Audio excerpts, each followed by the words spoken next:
Okay, let's begin. So, good afternoon, everyone, and welcome to Advanced Forecasting Methods by 360 Digit TMG. So, forecasting is quite used nowadays, and we have been spending a lot of time looking at forecasting related data. So, we are moving towards more advanced forecasting techniques. Why are we moving towards these more advanced forecasting techniques? Because you have more complex data available nowadays. Now, if you remember, when we were talking about forecasting in your class, we were usually looking at univariate analysis or something close to those lines. Okay. Univariate is where you have a single dependent variable and a single time variable, right? So univariate analysis is easier to do, but now we are also seeing rise of multivariate analysis within the scope of time series analysis. Okay, so today we'll be covering both univariate and multivariate analysis. All right, aside from that, aside from just having more complex data, right, you also have greater requirements. You have greater requirements for prediction. All right, people are asking for more and more how do you say it, they are asking for more and more accurate predictions, right? We have seen that, especially when it comes to recent year, the last couple of years, we had COVID-19. A lot of the COVID-19 predictions were time series related. We were taking a historical look at the patterns of other diseases, right? We had taken a look at diseases like Spanish flu, right?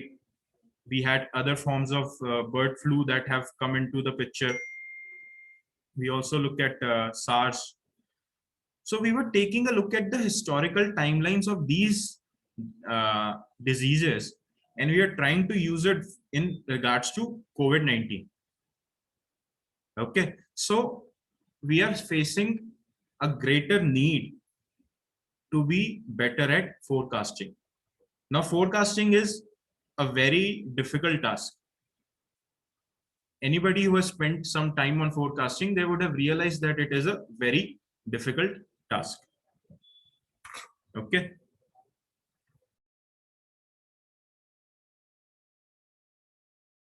All right. So in regards to this complication, right, we are trying to enhance our forecasting skills. And this enhancement will help you a lot, right? When you are naming these top of the line algorithms, especially we'll cover 3 very unique algorithms.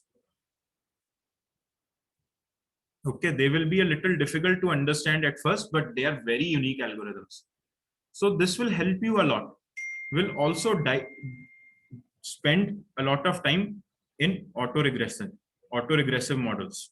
Now, obviously, I hope everybody is familiar with autoregressive models, right? What are autoregressive models in time series concept, right? So we'll be focusing on these things. Okay, so let's look at the agenda for today.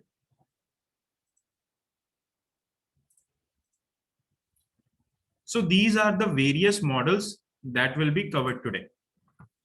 We have vector autoregression.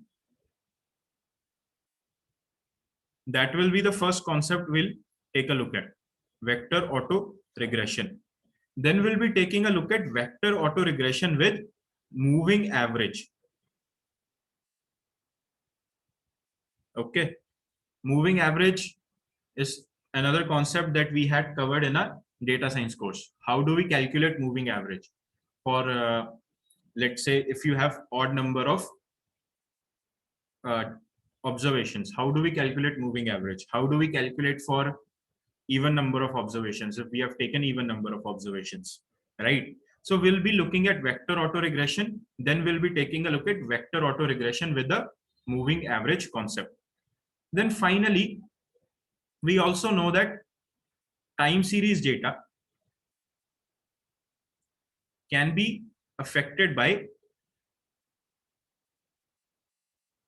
exogenous factors. What is exogenous factors here?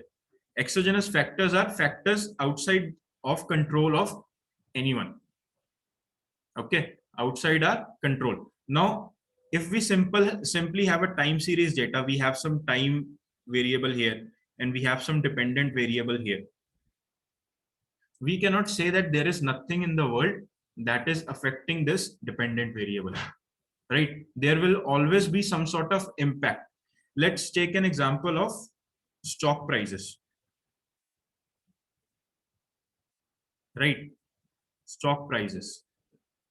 Now, when it comes to stock prices, there are a lot of factors that are affecting this stock price, right? We are just not looking at time and the price. We are trying to spend some time on understanding what else is happening. Why is stock price changing so much, right? So that is also very important. Okay. So let me give you a very good example here. Just a second. Let me give you a very good example for stock price. Now,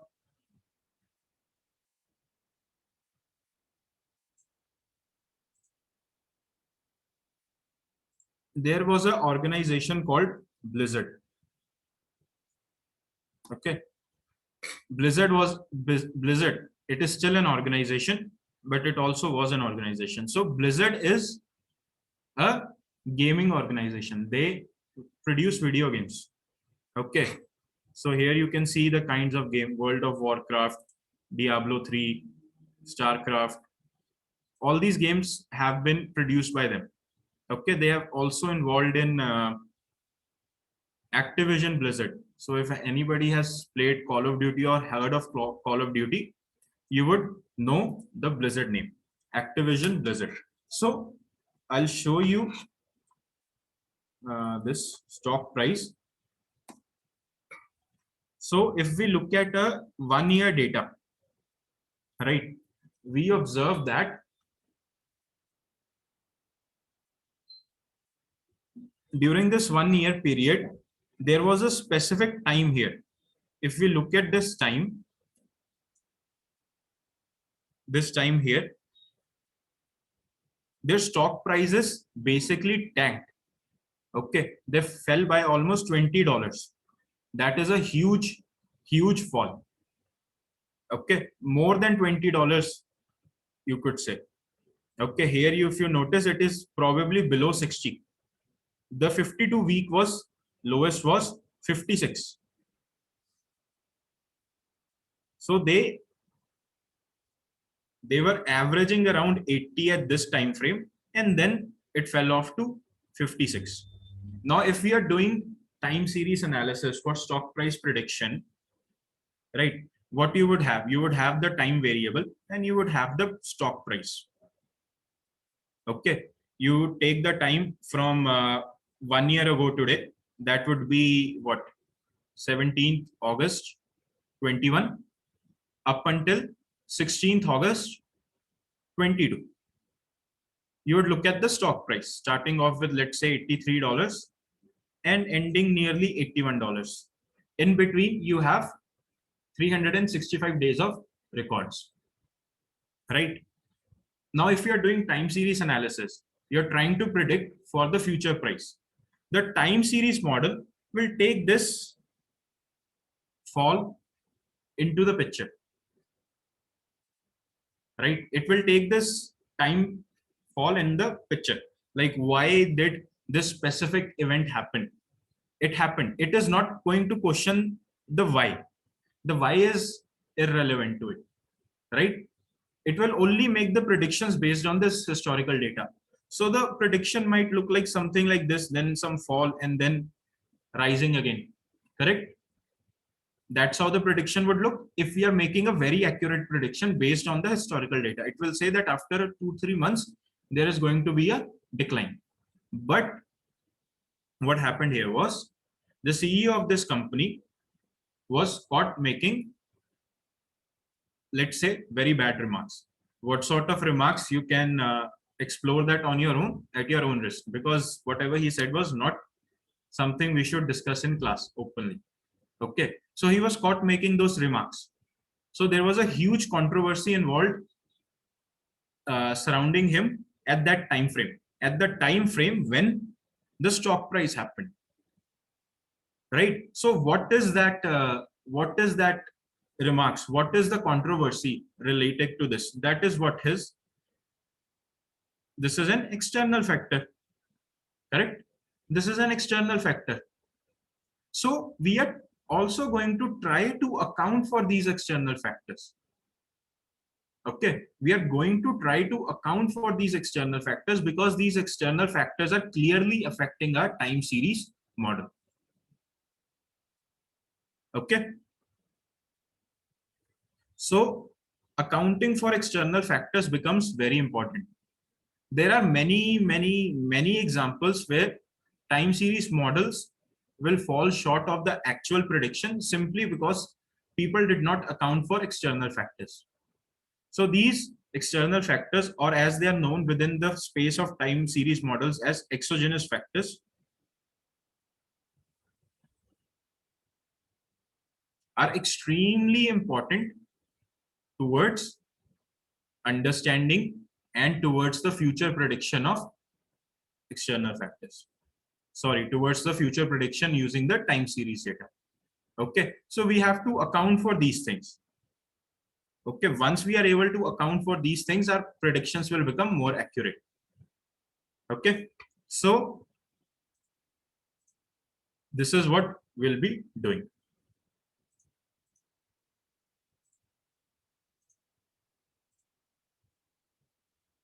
Okay, so this is in regards to the first three: vector autoregression, vector autoregression with moving average, and Varmax.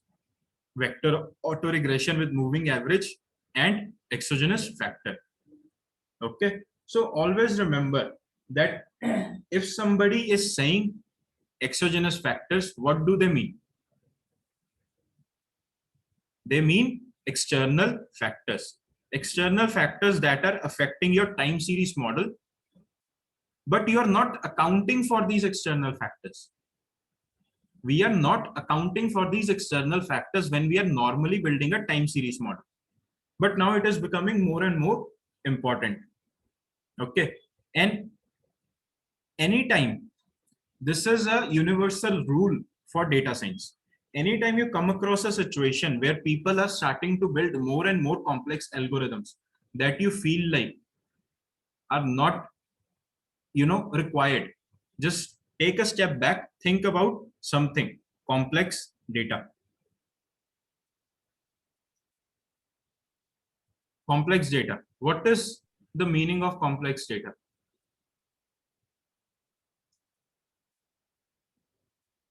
Complex data is just data that is very complicated. There are a lot of complications involved with that data. And just looking at the data and understanding the data is never going to give you the full picture. You also have to look around the data, what is happening in the data. And this is where your research comes into the picture. When you're looking at any data. Now, let's say, for example, if we go back to our example of Blizzard Entertainment, I give you the data, I give you the time variable, and I give you the stock price. How many of you, honestly, like there is nothing wrong with giving an honest answer here. How many people here, honestly, would have researched on Blizzard Entertainment before building a time series model? How many people would have looked just outside the data that is provided to you? Honestly, like I'd like some responses now. Let's see how active our session is. We have 41 members. So quickly, you guys can reply in the chat window. if you don't want to reply publicly, you can just reply to me privately, but I'd like to see some responses. How many people would have actually researched on the data that is given to you?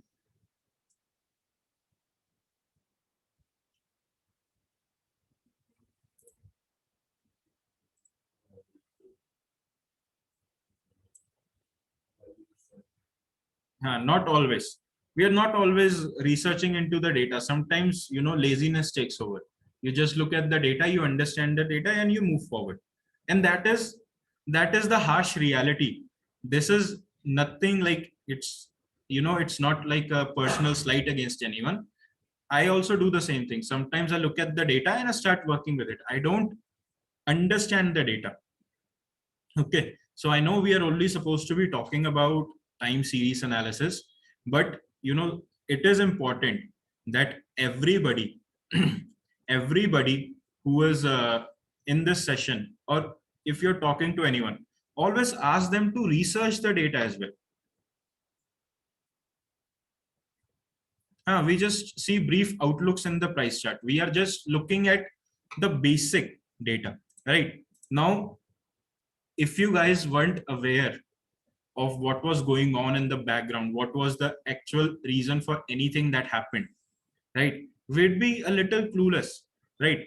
Now, if you research the data and then you research around the data, right? A quick 5-minute research on Blizzard stock price around that time frame would have given you a clear idea of what is going on, correct? It would have given you a very clear picture what is going on. And if you are taking part in some sort of competition, or you have a competitive job interview or anything like that, it's things like this that will make you stand out.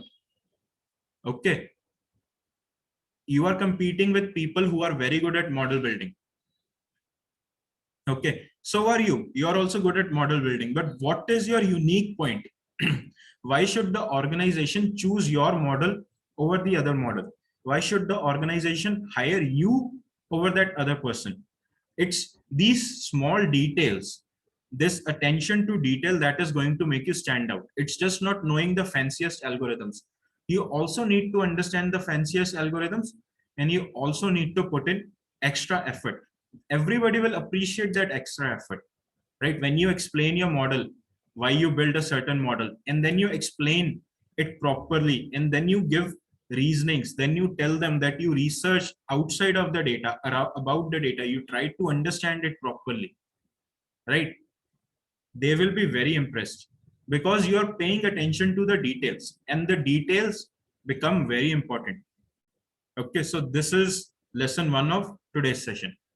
Okay, pay attention to the details. Anytime somebody gives you any ML related work, you're in a job interview, you're working for an organization, okay, you are CEO of an organization, pay attention to the details. Okay, this is a very important factor. All right. Moving forward, what was the full form of ARIMA? Anybody? ARIMA.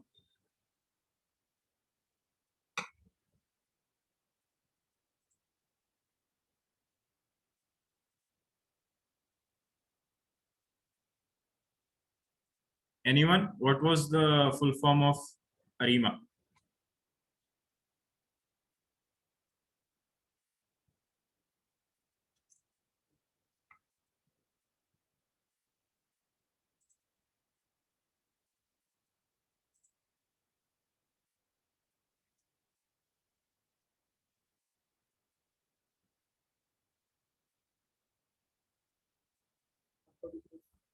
Hmm. Right. ARIMA was what? Autoregressive with integrated moving average. Okay, so here you are already accounting for moving average.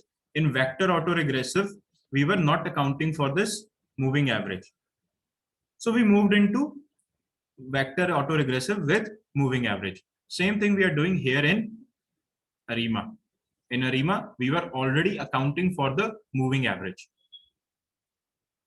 All right. After this, people worked on the ARIMA models and they worked on advancing them further.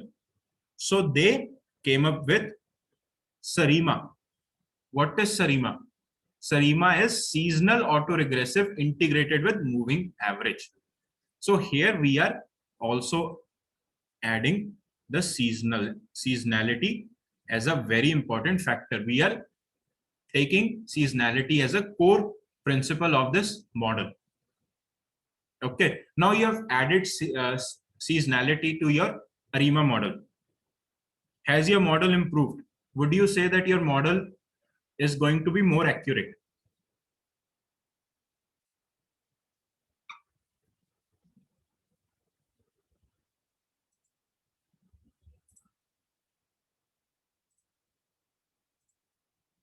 Yes,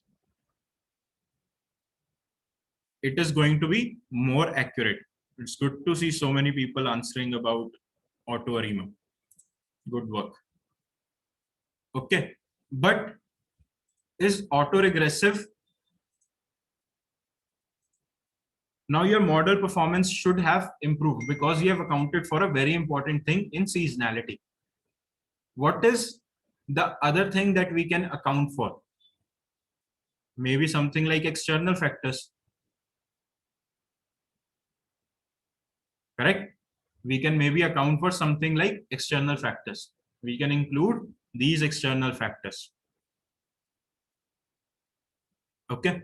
So then we have seasonal autoregressor integrated with moving average and exogenous factors. Exogenous factors are nothing but your external factors. Okay. Then we have TFT. TFT is temporal fusion transformer.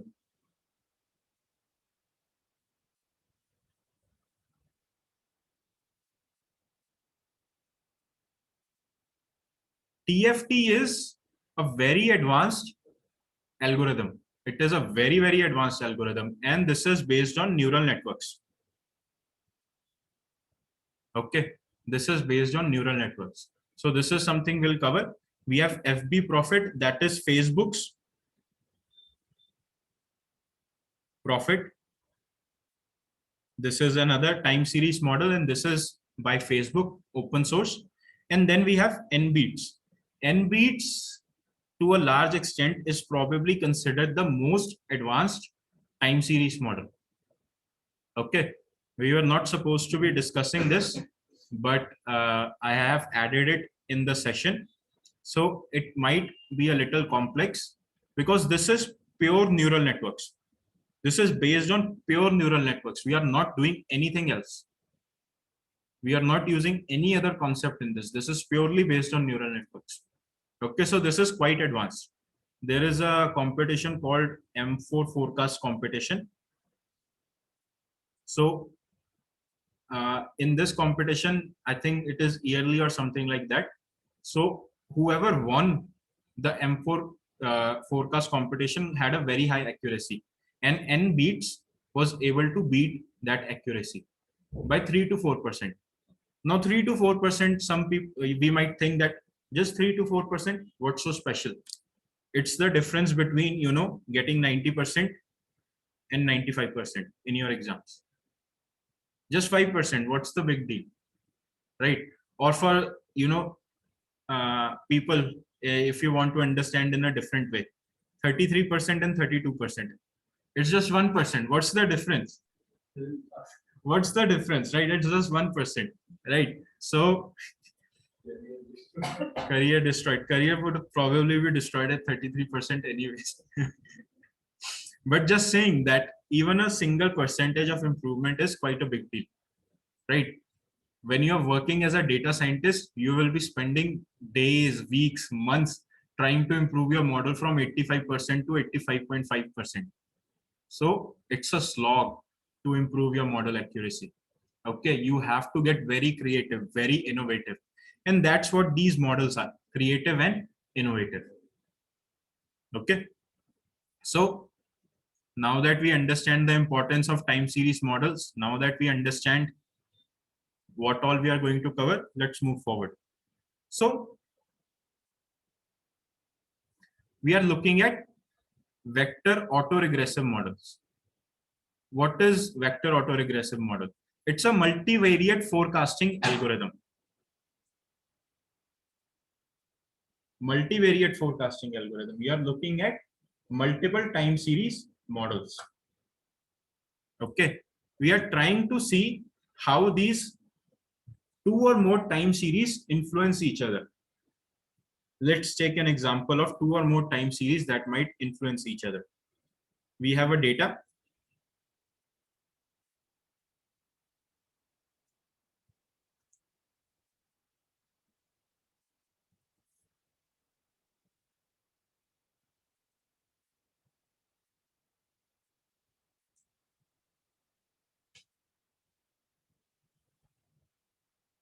Okay, let's look at multivariate time series.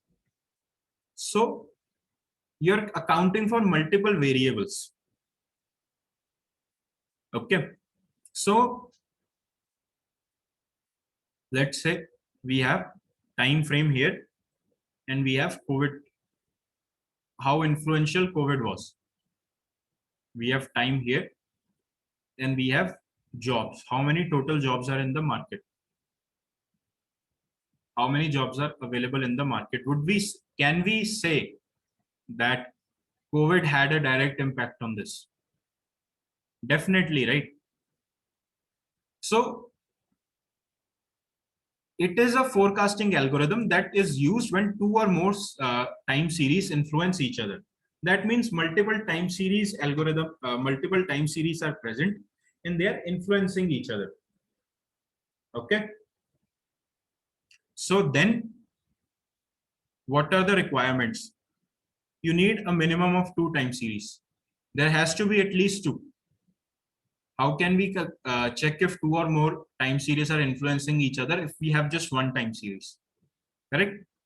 And the correlation has to be there. There has to be a correlation between these two time series. Correlation must exist. So you might be better off checking if correlation is present or not. Okay. So how do we build a vector autoregressive model? We use step by step we go. First, you understand the characteristics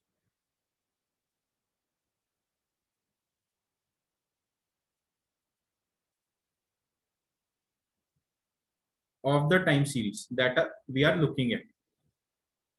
Okay, whatever time series we are looking at, we try to understand its characteristics. Okay. Then we test for correlation. Okay. We are going to check if there is correlation between the time series or not. Then we check if the data is stationary or not. Stationary test. So far, what we have done, if we were talking about, let's say, for example, we are talking about crisp MLQ methodology, what steps have we done so far?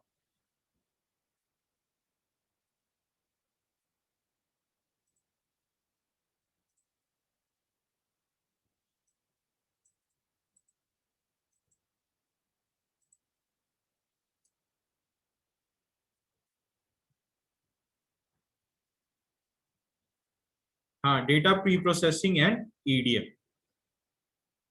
We have taken a look at data pre-processing as well as EDM. Okay.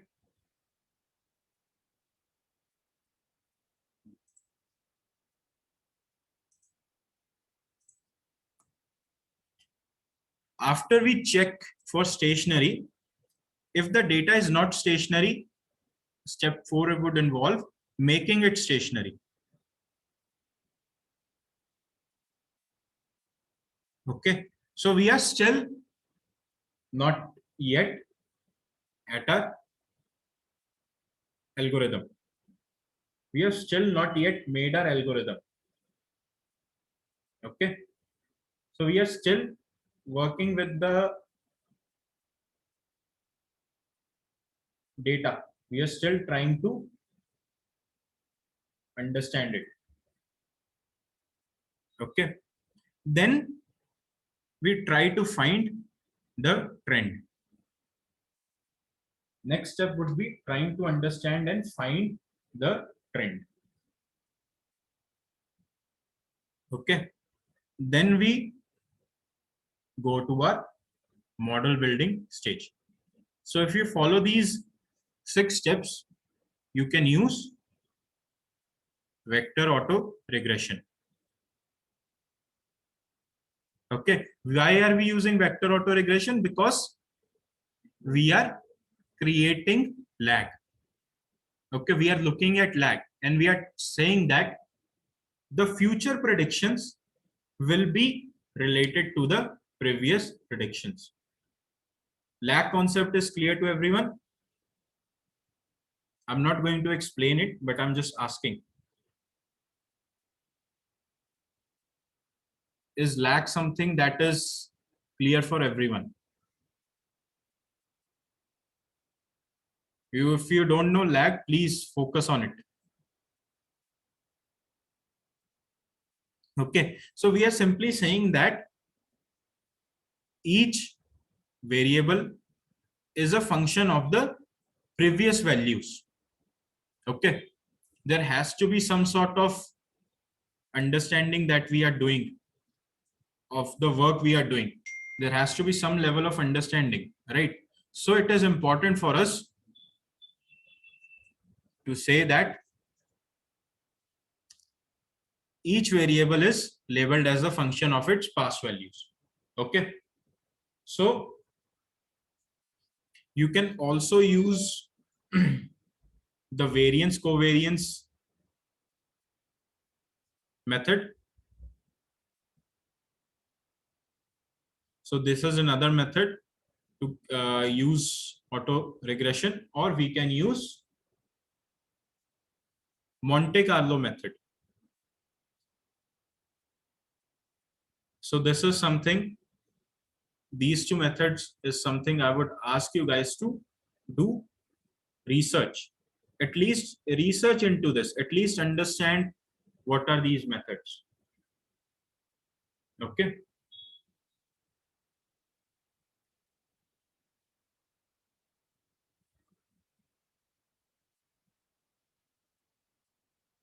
All right. Then this is vector auto regression. After vector auto regression, we come to vector auto regression with moving average. What are the conditions? There must be a minimum of 2 time series. Correlation should be there. The time series are not stationary. And we are here talking about the lag effect and the moving average effect. Okay. So let's say I am talking about moving average. I hope everybody is aware of how we calculate moving average. We are talking about odd or even, right? If you have 5 and 4, you would simply calculate, let's say y minus 2, y minus 1, y plus 1, y plus 2 over 5. You are basically taking the average. Okay. So in vector auto regression with moving average, we have started taking into account our moving average as well. So this is going to improve the accuracy of a model. Okay. So then we have vector autoregressive moving average with exogenous factors. This is where you start coming into external variables. So the concept builds upon each other. If you are able to understand vector moving average, vector autoregressive, and you know vector moving average concept, you come to this. Correct? We come into this. Then we take into account exogenous factors. Okay. Once we account for exogenous factors, we come into Varmax. So this is the basic introduction into these three concepts. All right. So now what we'll do is we'll spend some time looking at the code. So just give me a second.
Just a minute.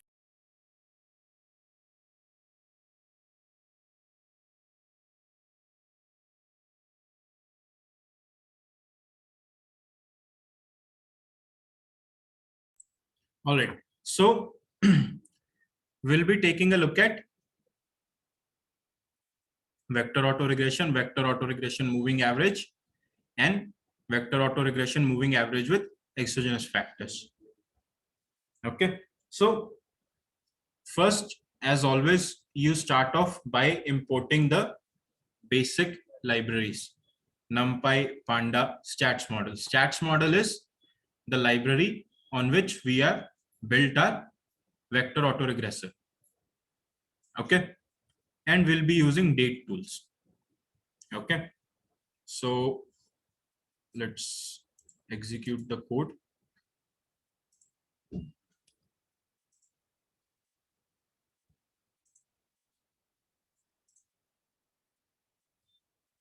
Just a second.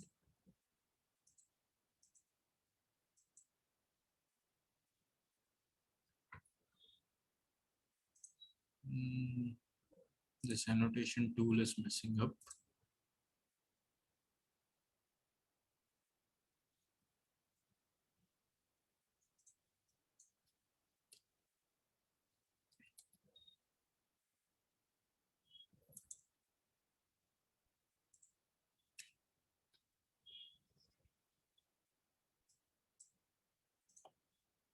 Okay. All right. So this annotation tool has been a little annoying. So let's import all our libraries.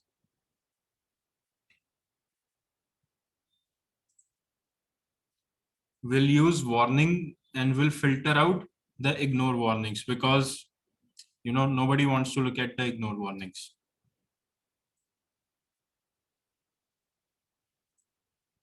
So we are going to do multivariate analysis and we'll be looking at economic growth. Okay, we'll be looking at economic growth. All right.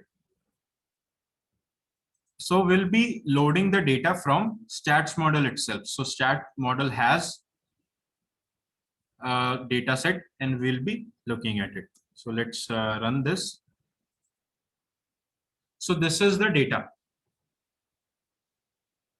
So you're looking at the year, you're looking at what quarter of we are looking at. Then we are looking at a lot of different factors here. We are looking at GDP. GDP is the gross domestic product. Then we are looking at cons. Cons is your income. Okay. Then you are looking at INV, investment. Then we are looking at the government expenditure. Okay, this is how much the government is expenditure. Then we are looking at DPI, CPI. A lot of factors are there. You're looking at unemployment rate, population, inflation, real interest rate. So all these concepts are there. So this data set is available in stats model. If anybody is interested, they should probably explore this there. Okay, then moving forward, we'll create a copy of this data. And then we'll take a look at data types. All the data is in float. Even the time is in float. Would it be okay to have time data as float? No. So we'll convert it into date time. Okay. Okay, so let's run this, and once you see the output, it will make sense. So look at the date time. You have the year. So what we have taken here is, let's say we have 1 year, 1959. Okay. Now here we are looking at quarterly data. Quarterly data is nothing but your 3 months of data. Okay. So we are not looking at the economic financial quarters. We are looking at the yearly quarter. So you have quarter 1, 2, and 3 and 4. This is what? Jan to March, April, May, June, July to September, and what? October to December. So what we have done here is we have taken the data, we have converted it into integer. Okay, we have taken year and quarter, we have converted them into int values. We have removed the float concept. Then we have converted them to string. Then we have created this variable called quarterly. So what we have taken is we have taken the year plus Q. Q is the quarter plus the actual quarter that is there. So this would look like 1959 Q1, 1959 Q2.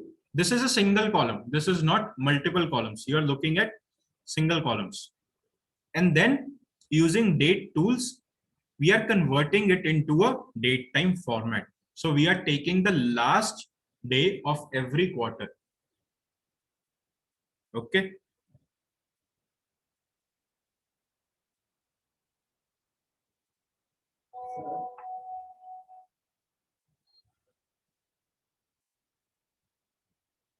Okay. So we are going to be taking.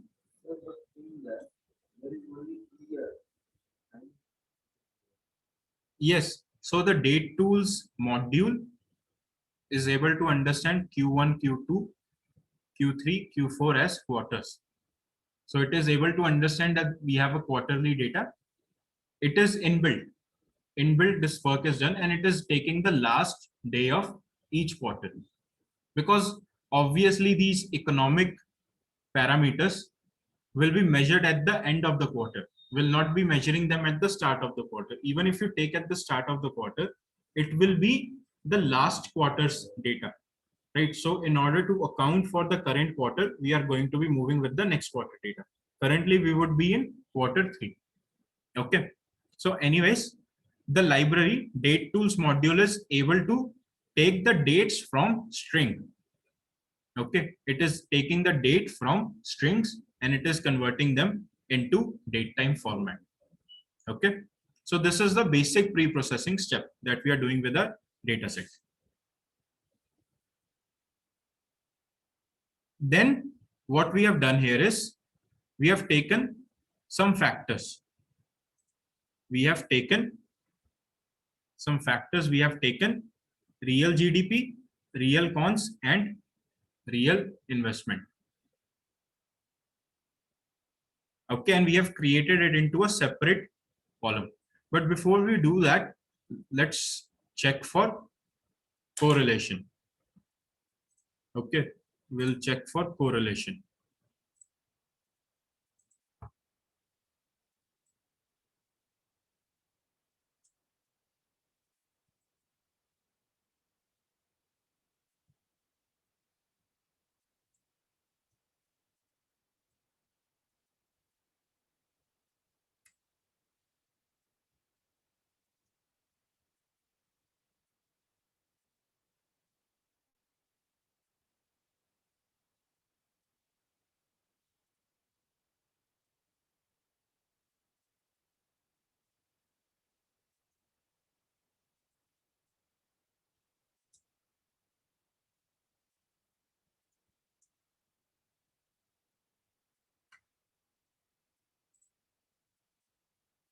What is the error getting? Zero size.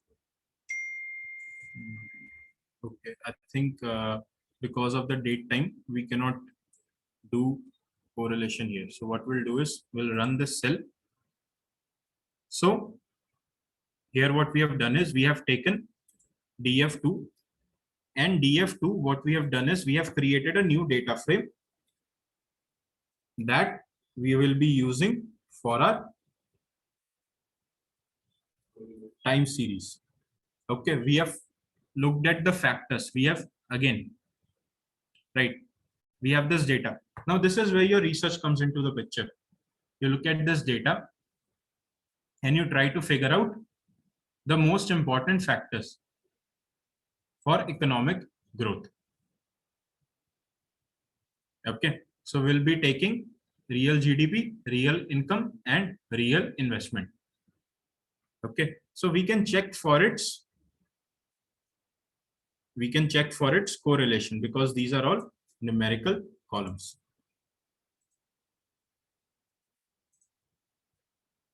So as you can see that we have a very high degree of correlation. It is basically perfect correlation, correct? And then we'll add the time series, time index to it, and then we'll take a look at the data. So now we have the data, the date, and we have the income. We'll plot them. So this is the plot. If we had to define the trend here, the trend would be basically upward, right? But this thing is not so upward. The real investment is not improved since 1959 to 2009, but these factors have improved definitely from here to here. The GDP and the income have improved. Okay, so then what we'll do is we'll take the log to reduce we'll do transformation here. Okay. We are going to check for variance.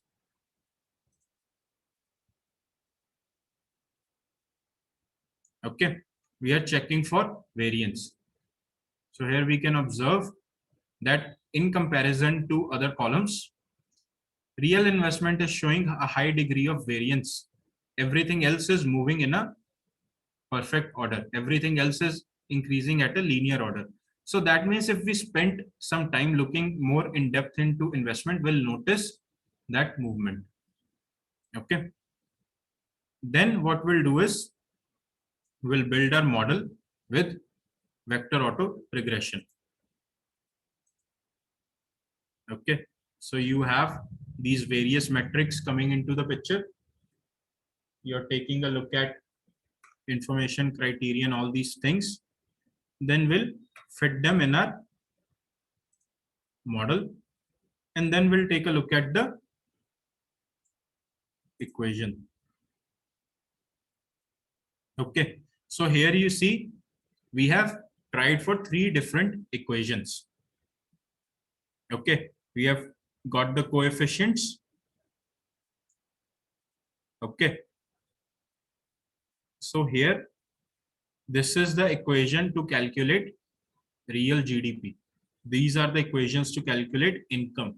These are the equations to calculate investment. And this is the correlation matrix of the residuals. So as you can see that real investment is highly correlated. It's medium correlation to GDP, not so much to income. Okay. So let's look at the resulting plot. All right. So these are the resulting plots from that model. And now we'll try to predict the next 20 quarters. So here you can see that the prediction line is sort of straight. Look at the data, look at the seasonality in the data, and look at this, right? So basically what it is saying is that it can fall within these lines. It can fall within these lines. Okay. So then we will add time series. We'll add moving average. Okay. So here you're specifying the order. You're specifying P and D, the seasonality and the trend and the, what was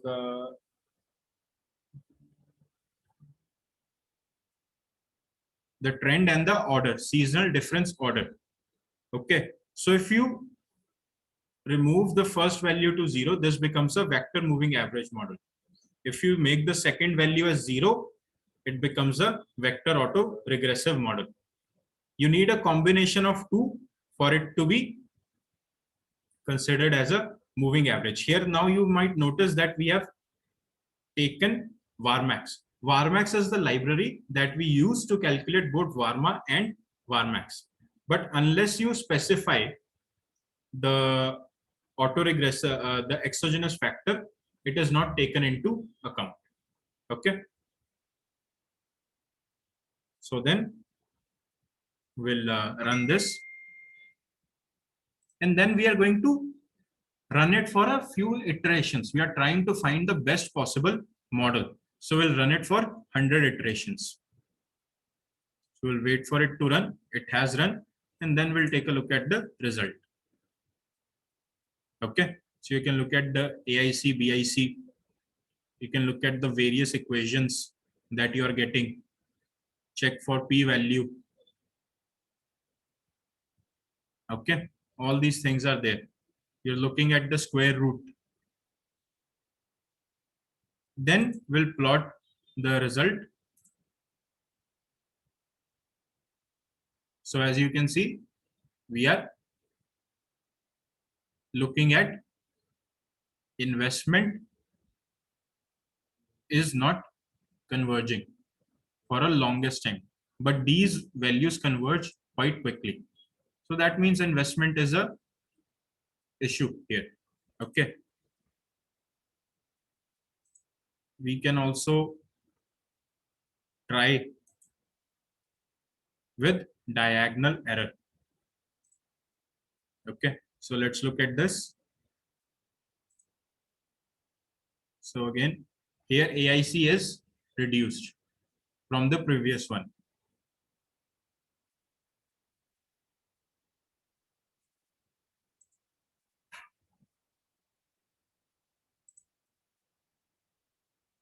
Right here, you can see the convergence has still not happened, but again, these two are converging quite quickly. All right. Now what we'll do is we'll take real GDP as the exogenous factor. We'll run this. We'll let it run for some time. And then we'll take a look at the model. Here you'll notice that the AIC score has further improved. Okay. So exogenous factor has allowed us to improve our model performance. Okay. So this is in regards to vector auto regressive models. Okay. Then moving forward, we have seasonal ARIMA. Okay. So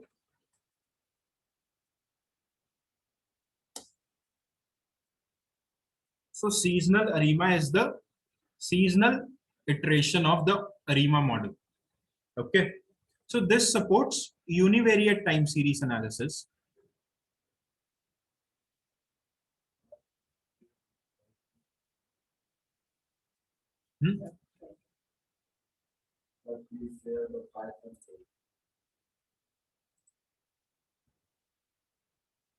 Can we share the Python code? For the codes, I'll let you know. Before the end of the session, I'll let you know. Okay. So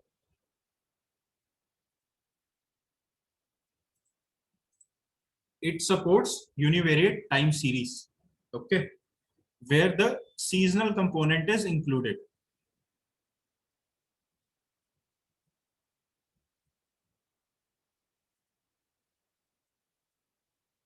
Okay. So if you have a seasonal component with your time series, you are going to take this. Okay. So you will also be taking into the account auto regression. Obviously, auto regressive because we are using ARIMA.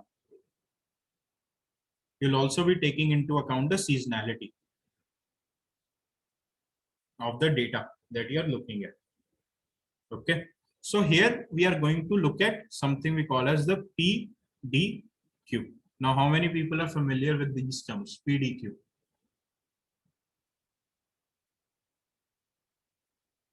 Okay. So what is P? P is your trend. Trend auto regression. So we are doing auto regression here. We're looking at the trend auto regression. D is your trend difference.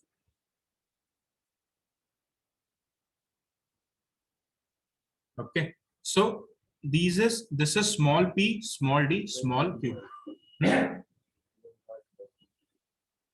What is happening? It is working now. Maybe because you're not able to hear. It is working for you. Maybe some problem. Any issues with the voice? Are you guys able to hear me? The ones joining online?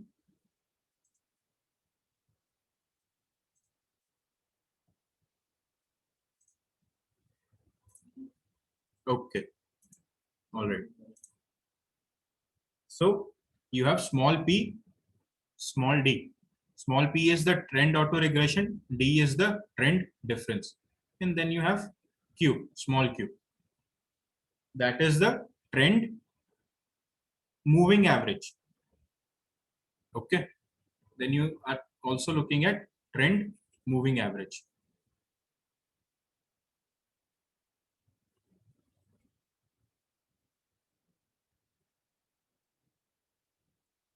So this is PDQ. Then you also have something we call as PDQ M. So these are capital P, capital D, capital Q, and capital M.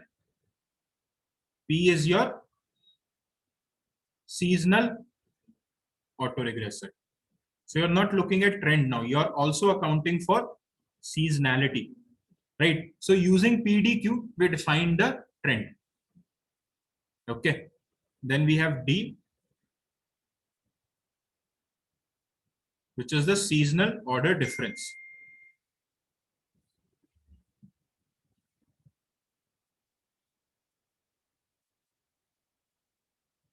Okay. Then you have Q again, which is what? Seasonal moving average.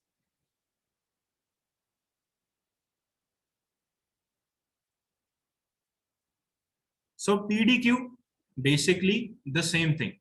The only difference is how you write it. If it is small PDQ, you're talking about the trend. If it is capital, we are talking about the seasonality.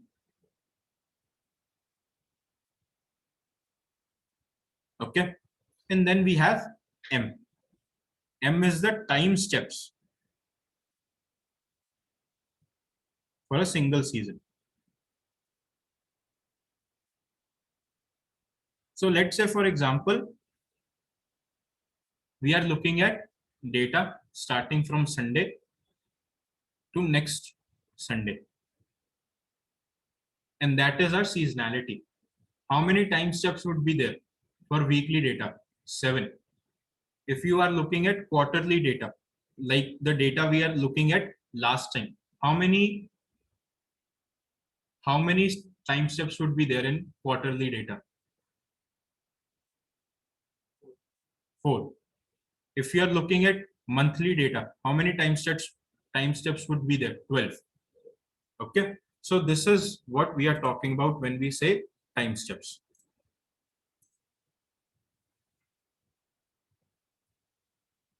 Like I said, for Python code, I will let you know in a little bit.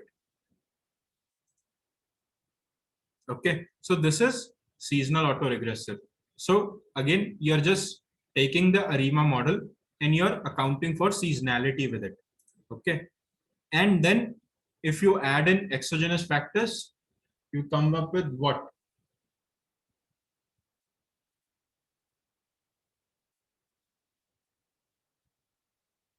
You come up with what? You come up with Serimax. Okay. So this is in regards to the seasonal ARIMA and seasonal ARIMA with exogenous factors. So again, we don't have a lot of theory here to go through. So we'll jump right into our codes. Okay. So for codes, just give me a second.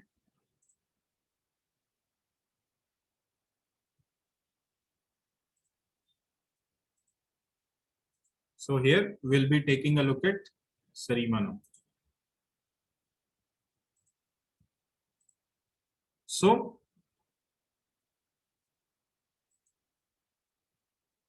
what is our use case here? We are trying to predict daily customers for different restaurants. Okay, we have 4 different restaurants and we are trying to predict the daily customers, the daily footfall. How many people would be coming to that restaurant on an average? Okay, so here we'll import our data. We'll run this code. Okay, so what I'll do here is I'll show you the reason why we are taking index as date and why we are passing the date. So what we can do here is we can also create another data frame.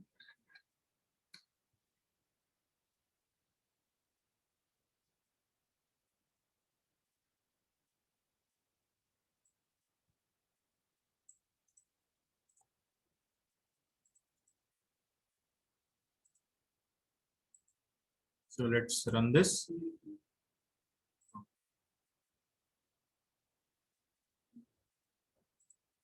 All right. So this is your data with date as your index column. Now, if you're taking it without the date as your index column, this is what it looks like. You have date and you have this. So just notice the difference in the format. So we are parsing it in order to avoid a situation like this where we have to do additional pre-processing. We are simply parsing the data and we are going with this. Okay. Then we are checking the frequency. We are checking for null values. We see we have null values at the end, 39 null values.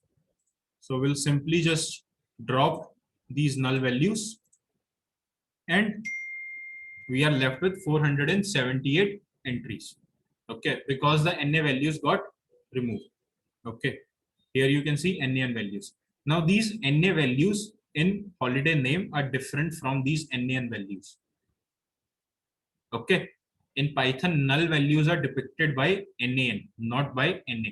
NA means that there is no holiday on that day. It is some kind of record. NaN means that we don't have any information. Okay, so that is the difference between the two. Then we'll check for other stuff. We'll look at the data types. We'll take a look at holidays are int 64. Holidays int 64. Holidays, whether it was a holiday or not, 0 and 1. Okay. Then we are checking for columns.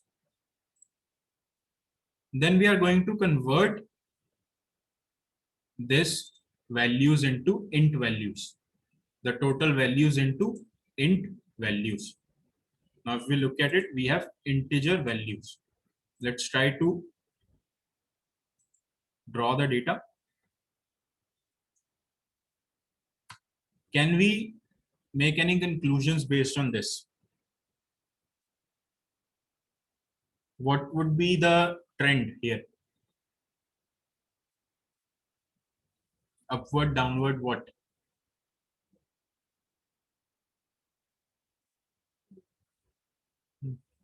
Linear trend is there. Barely any movement is there if we look at it. But can we see the seasonality here properly? Like, is seasonality here present or not? Obviously, we cannot just deep dive into it because we have a lot of records. But can we look at the seasonality here?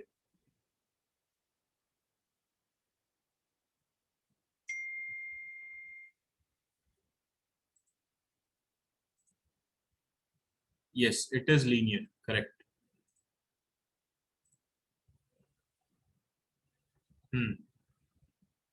Addition. Yes. So we are able to, however, see seasonality is present. And because the difference in the peaks and the troughs is pretty much constant, it is not multiplicative seasonality. All right. So let's look at the days when we have holidays. Okay. So these are the dates. Now this is a America-based America-based data set. We are not talking about Indian holidays. So obviously some dates might not make sense to us, right? Because we are not familiar with their. Apparently they have a holiday on a lot of days that we don't expect. All right. So now we will account for the holidays. Now here we have the black lines representing holidays. Now you might notice that most of the peaks are happening very close to the holidays, correct? Most of the peaks of the data are happening very close to the holiday or on the holiday. Okay. Obviously sometimes it will be different, but most of it is happening around the same time. Here we have, I think here we don't have anything. Here we have the highest peak. Here we have the peak. This is basically right next to that date. Here we have a very high peak. So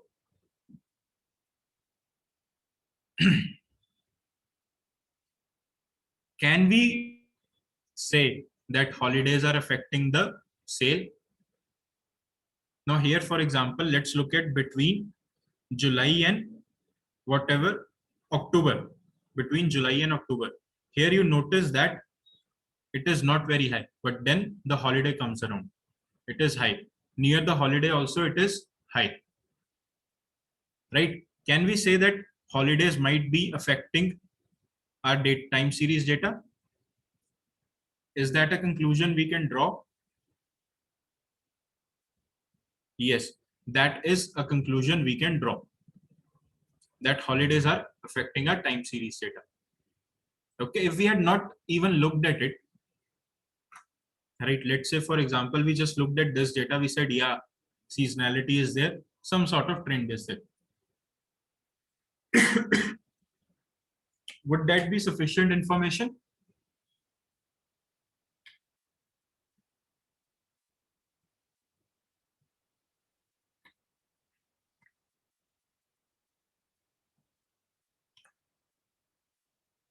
That would not be sufficient information. We have to I'm sorry, I'm not understanding. What do you mean we don't know exactly when what?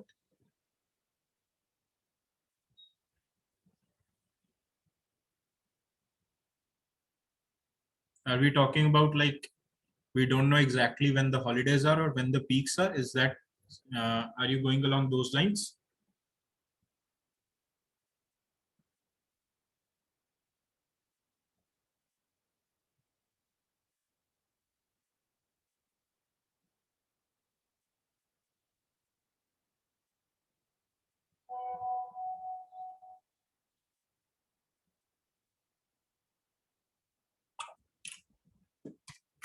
Okay, so remember that the more information you have on your data, the better it is.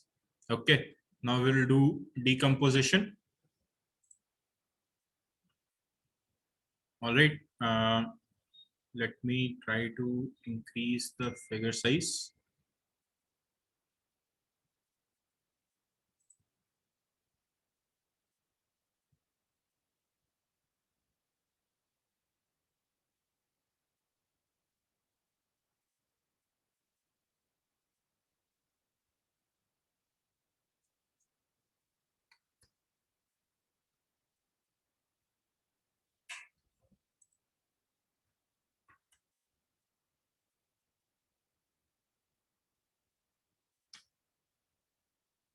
Hmm.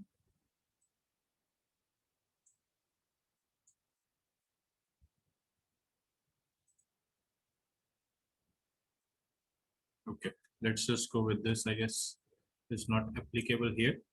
So here we notice the total. We are noticing the trend. We can see the seasonality and the residual. Okay. If we were taking a smaller data, like let's say, for example, 10 or 20, we could probably also understand the seasonality in a better way. Okay. But we know that the seasonality is present. Okay. So then this is our seasonal plot. The seasonality we can see here, right? So let's take a look at the data. We'll split our data. We'll take the last 6 weeks in the test data. So we'll be taking whatever the last 6 weeks are. So we can account for more data as well as some holidays. So our test data is going on up until train data is going on up until 2017 11th of March. And our test data is starting from 12th of March and going up until the end of the end of our data set. So here, because we have a daily record, we are going with weekly trend, weekly time steps, right? We are going with weekly time steps. So how many steps we are talking here? We are talking 7 steps. So here we are trying to use a 1004007 model. So you're looking at again PDQ and PDQM. So you're looking at 100 and 4007 model. Okay. So you understand where these terms are coming into?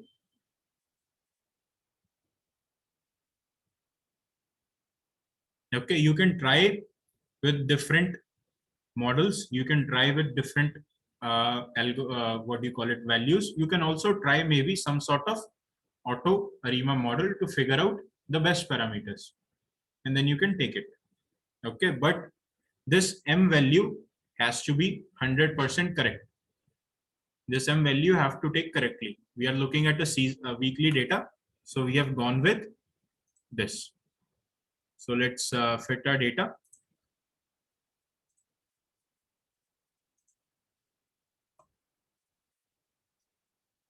So our p values are not very high. Our AIC score is this much. So remember this AIC score. Okay. Right. So these are the different kinds of lags we are taking, with 1 lag, with 7 lag, 14 lag, 21 lag, 28 lag. Okay. I hope this is understood that we are taking lag here. All right. Then let's take the prediction values and let's plot these prediction values. So here, what are we observing? Our predictions are able to capture seasonality to a great extent. Right? If we look at it, yeah, the orangish line is our prediction and the blue line is the total. Now here, if we look at it, we'll see that we are able to capture at least the seasonality to a good extent. We are able to have the seasonality present, have the seasonality peak where it is peaking. So here it is peaking. Obviously, there is quite a difference between the peak data and our data, almost 50 people.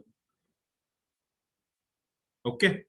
But here, if you look at it, the prediction is pretty accurate for the second one. But the important point here is that wherever this model is at its lowest, our predicted values are also at its lowest. Okay, wherever the model is at its peak, our predicted values are also at the peak. So we have chosen a pretty good value for ARIMA. We have gone with a pretty good value. So obviously, scope for improvement is there, right? This is not 100% accurate model, but it is quite accurate.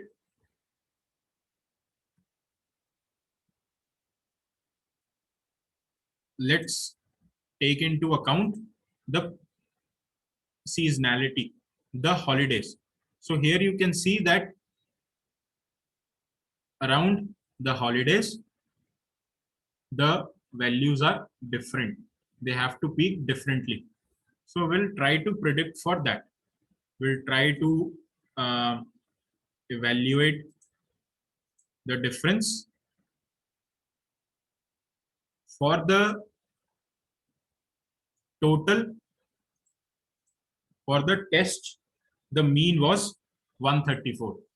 The average footfall was what? 134. For us, it was 132. So we are quite close to it. Okay. So if you look at the RMSE, the RMSE is 39. Okay, so we can say that on an average, our prediction will be off by 39. Okay. So it is not a bad way, but definitely we can try to improve this. All right. So let's check the RMSC 39. Now we'll account for exogenous factor. Okay. Now we'll account for exogenous factors. So here, if we go scroll back up, we have the ARIMA model, and then we have the other metrics that we use to measure the model performance.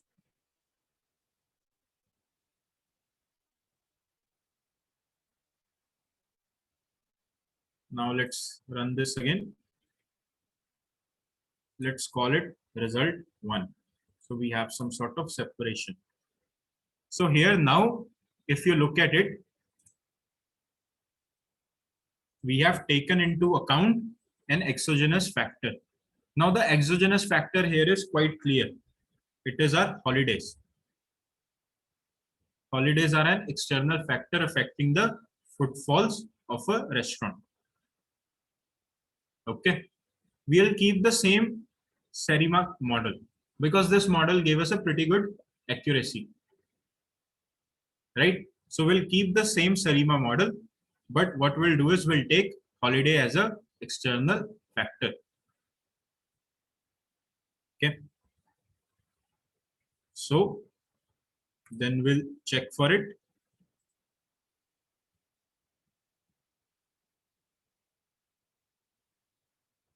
So here you can see that our AIC value has decreased. Okay. Again, we are taking the same logs, same lags, and we are also accounting for holiday in this scenario. Okay. So the same thing we'll do. We'll try to take the prediction. And this is our prediction. So the difference is within these holidays, our model is now peaking higher, but most of it is still pretty much the same because our model was already quite accurate. Okay, we'll check with this here. Now the difference is here this average footfall is not going to change. The average footfall or the actual data is not going to change. Okay, but here we'll notice, I think I know I made a mistake here. Just give me a second. Let me clarify that. So here we had to take results 1. Okay, we had to take results 1 because we had I changed the name here to results. So that's why we are getting the exact same model.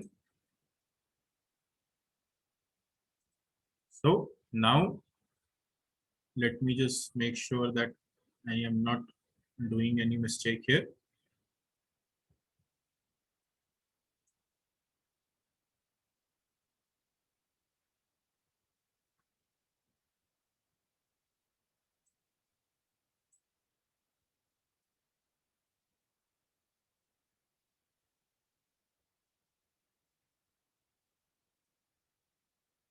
So now our model's curve has changed slightly. The change is very slight. The improvement is very, very slight, but the change is there. If you look at the previous model and you look at this model, you'll observe that change. Okay. Now it is making a closer prediction to the peak based on the holiday. Here, also, here the peak is still there. All right. But if we compare these two, if we look at this one, and then we scroll all the way up, look at this one, there is a slight change in the dynamic of our model. Okay, so we'll see if we accounting for the exogenous factor has made a difference or not. It has made a slight difference. The difference is now we are going over the actual average of footfalls. So now maybe we are predicting more than the actual average because our model is taking into account holidays now. So it is predicting more for holidays. So then we'll measure RMSE and MSE. So here our RMSE has improved. Our RMSE for ARIMA was 39 point something. And RMSE for Serimax is 31. So our average prediction has improved in overall. We have built a better model. So once again, taking into account the exogenous factors, our models are improving. Okay.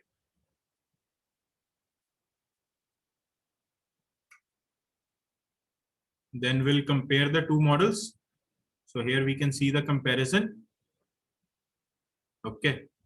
Then we'll build a model for the entire data. We'll combine and we'll build a model for entire data. And this is our forecasted value. This is our forecasted value. This part is our forecasted value. We can compare it to this part. Okay. So you'll notice here that our peaks are happening around holidays for our forecasted value. So our model is able to understand the exogenous factor. Obviously, not all holidays are leading to peak. Some holidays are leading to peaks. So it is able to make that prediction. Okay. So it is able to understand that trend. It is able to understand that holidays are an important part. Okay.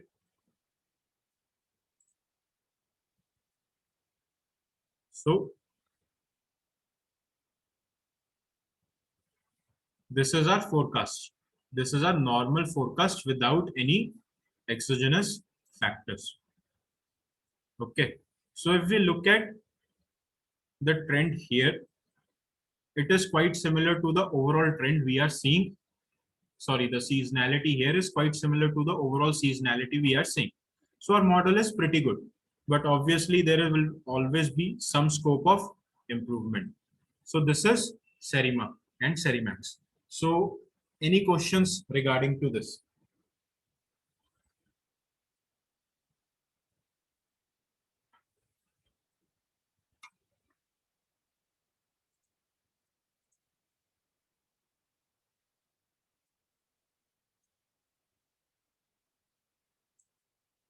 Any questions regarding to what we have covered so far? Anything that you guys are not able to understand?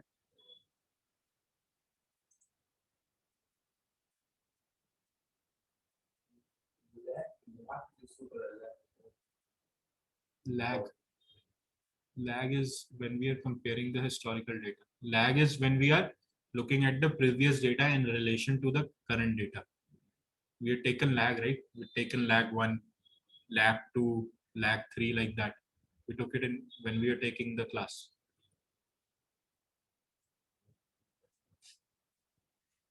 So let's say this is our historical data. Some values are there. Right? We are trying to understand how the previous value is affecting the next value. So if we are taking lag 1, this is what lag 1 would look like. If we are taking lag 2, it would look like this. Sorry, 100 and 120. So we are trying to see how the previous values are affecting the future values, because we are saying that the previous values are what is going to predict the future values. Okay, that is the concept of autoregression. And then into that, we are also now accounting for seasonality. So that is how we end up with seasonality. Okay. So if we don't have any questions, let's take a break. We'll take a 10 minutes break, and then we'll come back and we'll take a look at the other three concepts.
Okay, let's continue.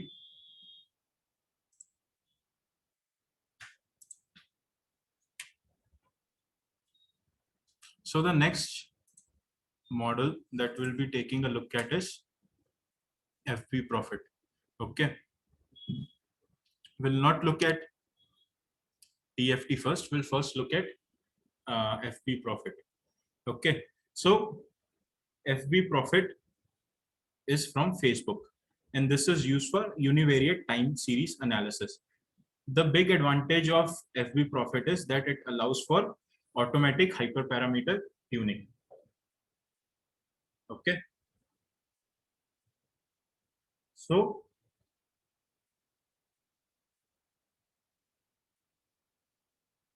what are the advantages? Why are we using FB profit? What is the reason? Aside from being associated with Facebook, it also has other benefits. Okay, just it's not just because it is Facebook related data. First of all, it also accounts for holidays. So automatically, without us having to specify, it will account for holidays. Okay, that is one advantage. It is very useful with data that have strong seasonality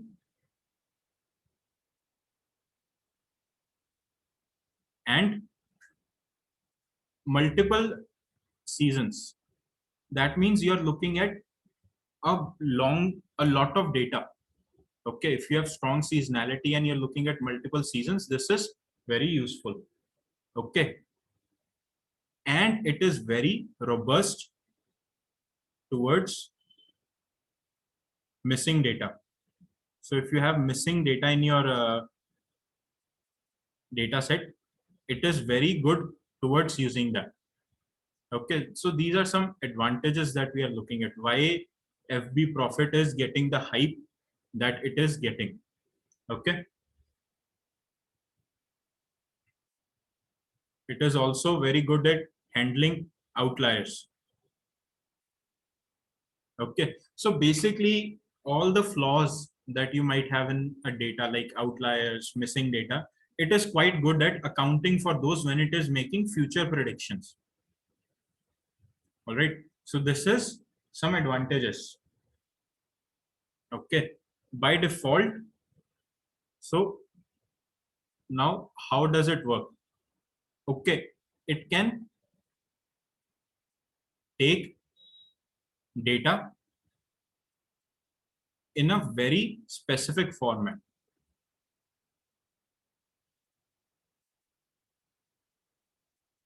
Okay, it can take data in a very specific format. It cannot take data in any format you give. Okay, the time factor has to be renamed as DS. Okay, the output has to be renamed as Y.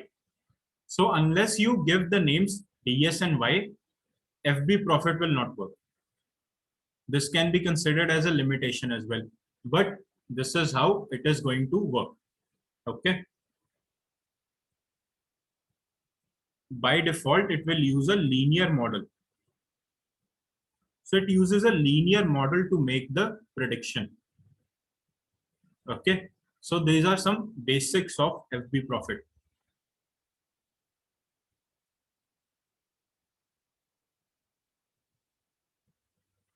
It will also have a saturation point. Saturation point is also accounted for when we are doing FB profit. And this saturation point is when you are looking at economic factors. If you're trying to predict economic growth, you will not have, if you're trying to predict economic growth, there is a limit to the economic growth, right? There is a limit to what we can achieve when we are trying to grow our economy. So there comes a point, let's say we are talking about investment. by government. You're taking into account population. You're taking into account the interest rate on borrowings. You can keep increasing the investment. You can keep increasing the population. You can keep your interest rate at a low point. But that doesn't mean that your growth will be infinite. There will come a point where more investment will not yield more economic growth. More population will not result in more economic growth, right? Because why? If your population is growing a lot, then you also need to have jobs growing at the same rate. If that jobs cannot keep up with the economic growth, then there is no point of having more population, right? All you'll get up is a higher unemployment rate. So the point where factors cannot increase the investment by a great extent is your saturation point. So whenever you're looking at economic data, you're always going to get some sort of saturation point. So FP profit, if you're working with the economic data, it will account for that saturation point. Where is that saturation point? It will predict that. That is part of the prediction. Okay, so that can be very useful when you're trying to explain some economic data set to somebody. When you're trying to show the level of investment, let's say an organization needs to make. Okay. If you are using holidays, if your data set has holidays, right, the columns have to be named as holidays. They cannot be anything else. They cannot be named as leaves. Let's say, for example, they cannot be named as leaves or vacations, or they cannot even be named holiday. They have to be only named holidays. So time has to be as DS. Output has to be as Y. Okay. So this is what we try to do in FB profit. The names are very standardized. They can be useful, they can be helpful because you are looking at univariate data. You are looking at one time variable and one output column. So it is easy just to rename the columns as DS and small y. Holidays have to be named as holiday.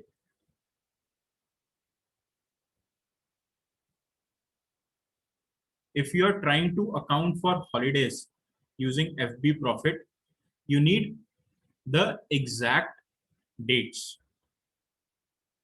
Okay, you need the exact dates in your what? In your historical data. Obviously, this data will be available. If we look at the data set that we were using for ARIMA and Serimax, we had already had this historical data accounted for. Okay. But you also need the exact dates for any future prediction.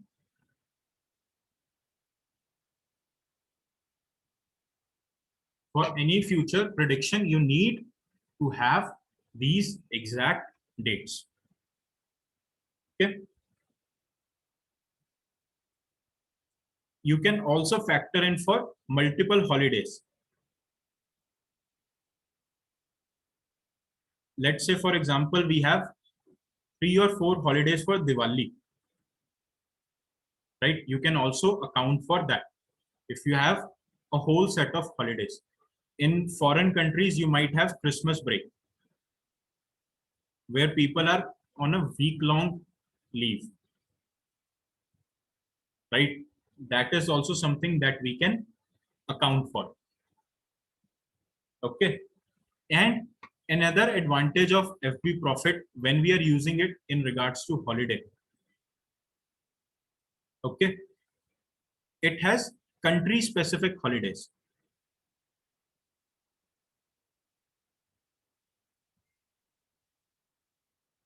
whatever the holidays are for that country, it has those holidays available. Okay. So this is in regards to FB profit. Now we don't have a lot of explanation to do here, simply because we cannot keep explaining the same basic concepts of time series for every one of these models, right? So these models are quite simple to understand. So now let's take a look at FB profit.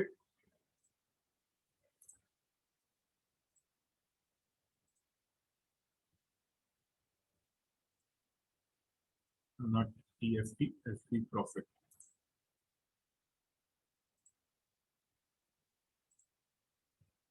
So for FB profit, we are using car sales. So we'll take a look at the data set.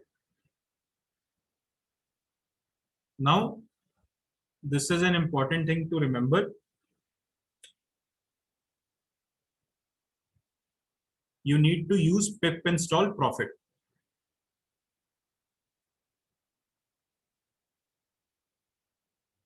for this to work. Okay. Sometimes you run into issues regarding the installation. So in that context, you will use Conda installation. So whatever the Conda installation is, you can use that. Okay. So don't use FB profit or don't use anything else. You simply use profit. Okay, pip install profit. Previously, I think 1 month back, it was pip install FB profit, but now they have changed it to profit. Okay. Then we'll import a data set.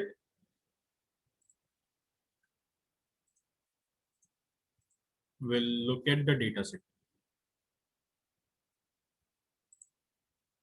So our data set is something that is already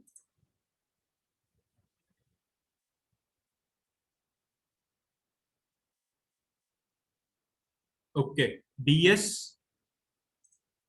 Sorry, the chat window doesn't pop up on this system. DS is nothing but your time data.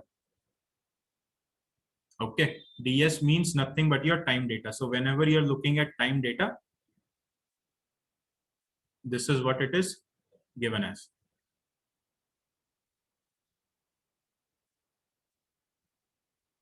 The model is automatically going to do, it is not handling the missing data. It is robust towards missing data. What it means is that the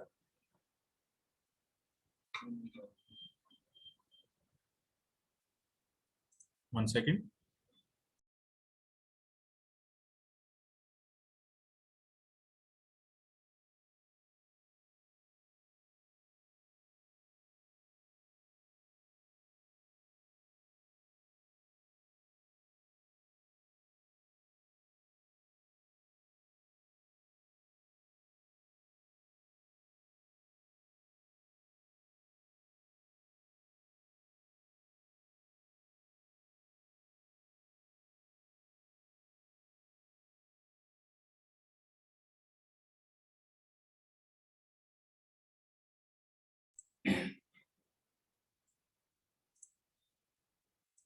Keep an eye on the chat. Anytime anybody asks a question, just let me know, because I'm not able to see the pop-up here.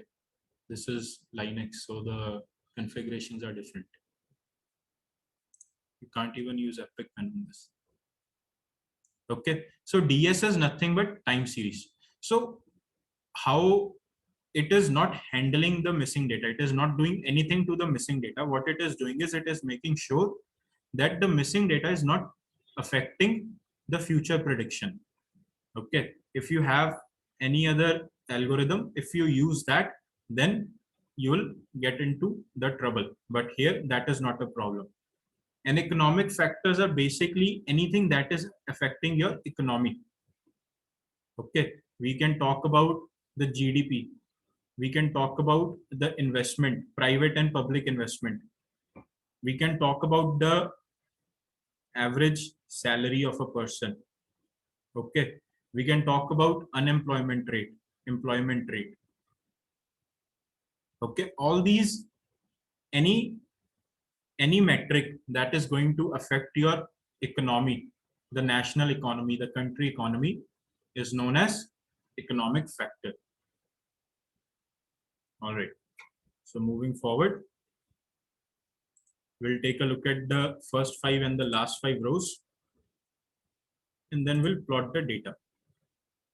So seasonality and trend. What is the trend here?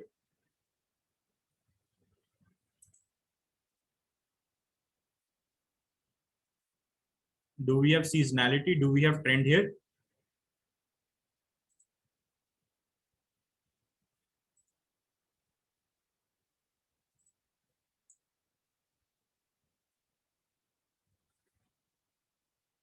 Trend is here, upwards. The trend is moving upwards. Seasonality is also present. Okay.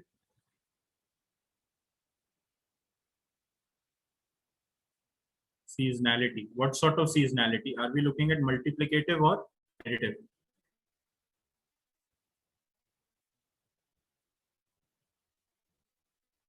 Here it would be additive, because the difference between the peaks and the troughs is not increasing. Here we have a specific time frame within which it is increasing, but if we look at it afterwards as well, it is pretty much the same.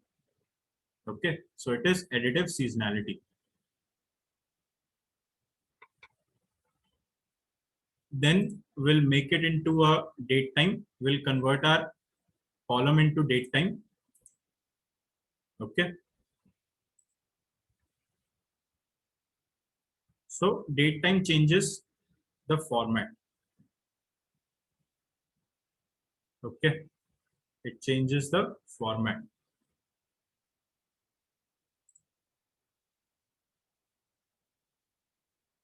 This was DD month, date, month, year. But we need it to be year, date, month. Okay, here you notice that the date is always the first. The month is the one that is changing. And the year is also changing. So we are looking at data from 1968. So from 1960 to 1968. Okay.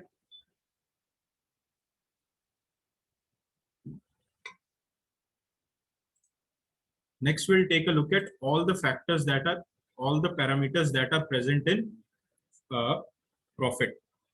So you have these attributes.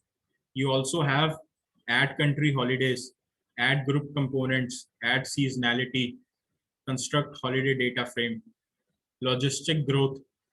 So plenty of different parameters are available, and you can explore these parameters and you can try to use any of them.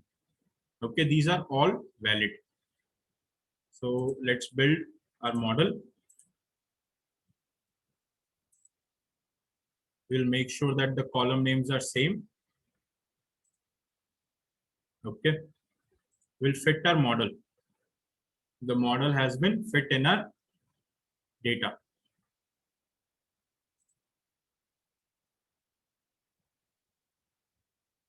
So additive, yearly, weekly, these are the components.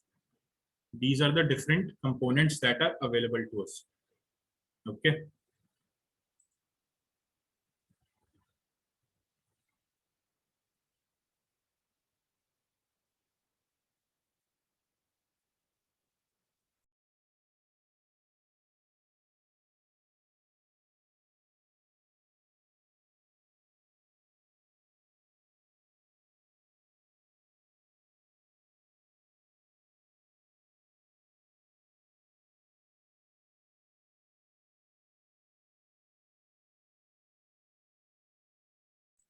So the next thing we are trying to do here is we are trying to build a data frame for the next year. We are trying to predict the next year. FB Profit allows you to do that.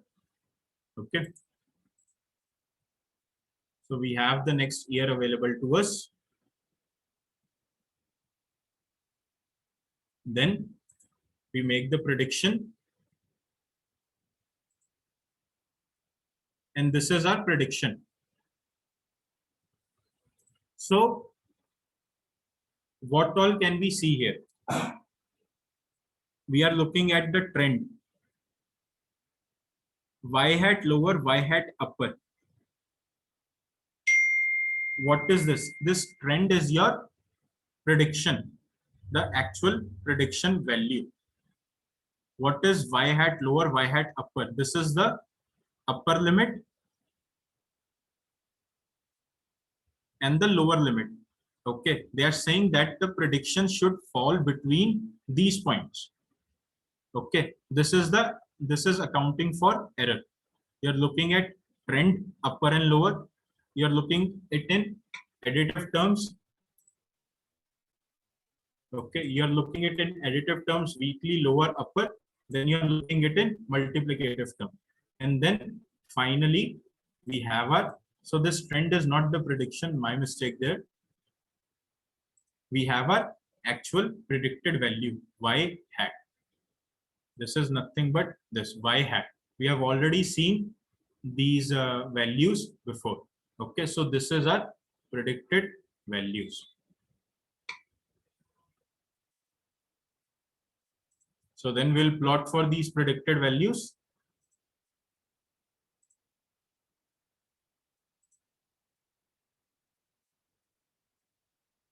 So here, because we have, it is taking a seasonal trend, that's why it is looking like this.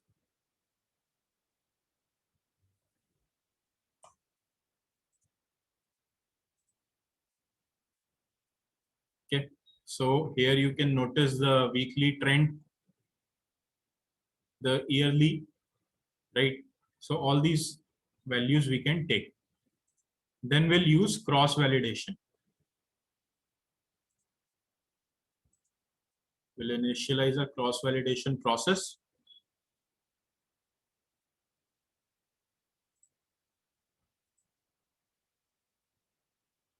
And then we'll check for the performance metrics. So here we can see that our model's inaccuracy is around 17%.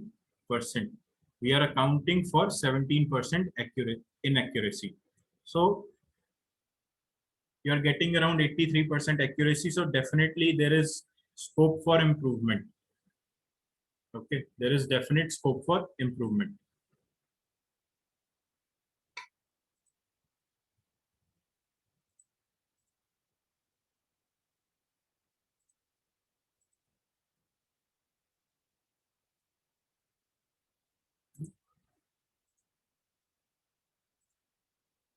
So then this is the actual value versus the predicted value.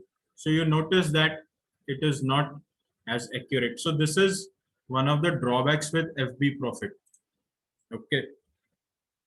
I've always found that the accuracy is not the best. Okay. So whenever you're trying to use FB profit, this is something that you have to account for. The last time I used this, we were getting around 33% in May. So the error was 33%. Okay. So this is FB profit. It is useful, but it also has its drawback.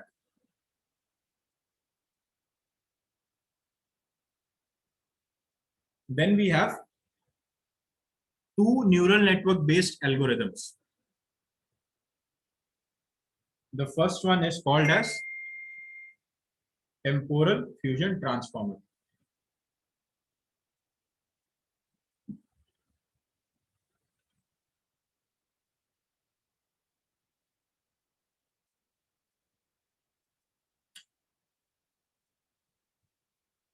So why are we, the first question is, why are we moving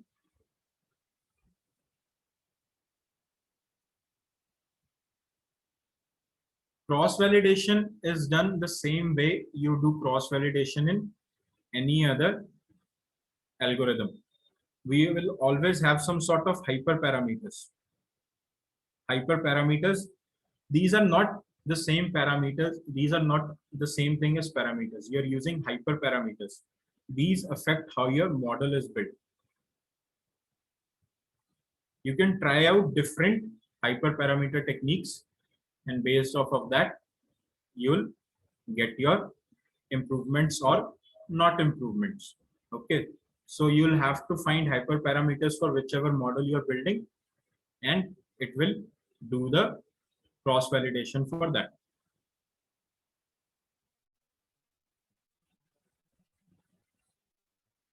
Cross validation is nothing but hyperparameter tuning. Okay. Next, we are looking at temporal fusion transformer. Now, why are we moving towards neural network based? We are moving towards deep neural networks. We are moving towards AI concepts. Why is this move happening? Okay, because again, data generation has improved.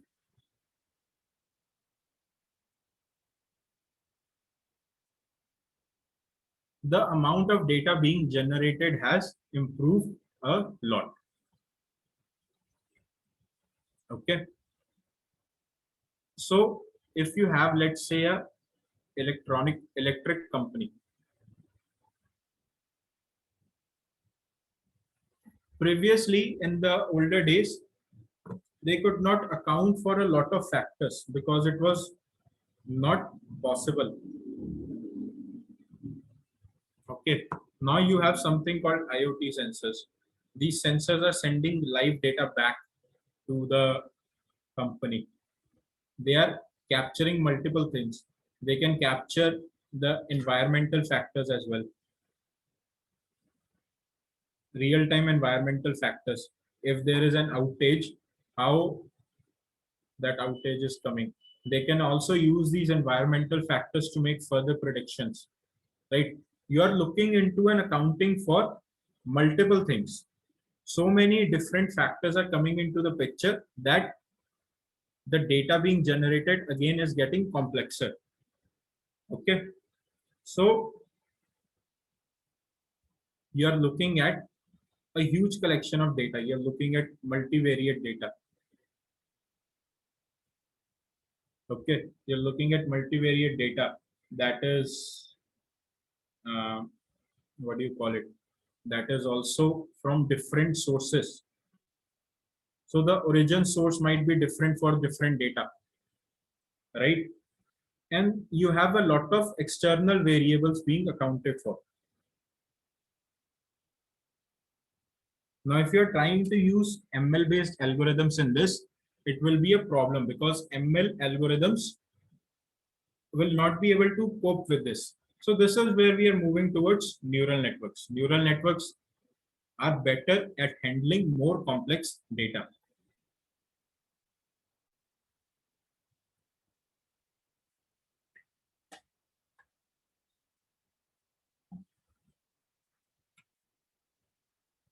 We could also be taking a look at portfolios, investment portfolios. Investment portfolios are diverse. They include stocks, they include bonds, they can include real estate. It can include things like gold. Okay. So you also have mutual funds. So you are looking at a lot of different factors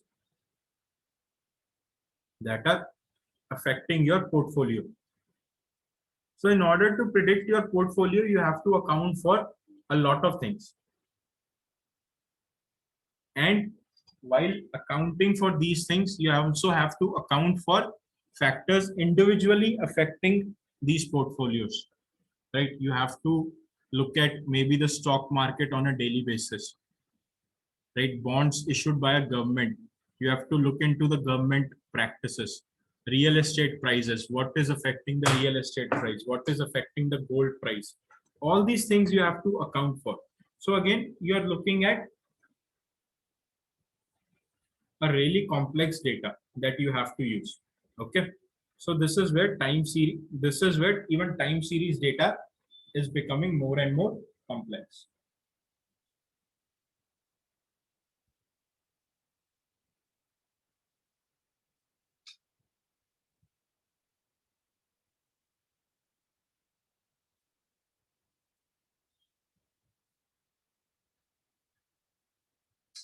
So temporal fusion transformer is a attention based deep neural network. Now I'll not bore you guys with the details of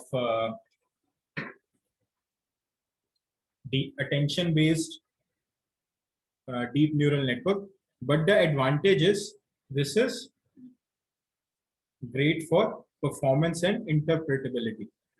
So the performance is very good and it is very interpretable.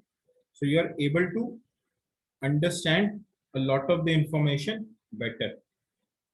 Okay.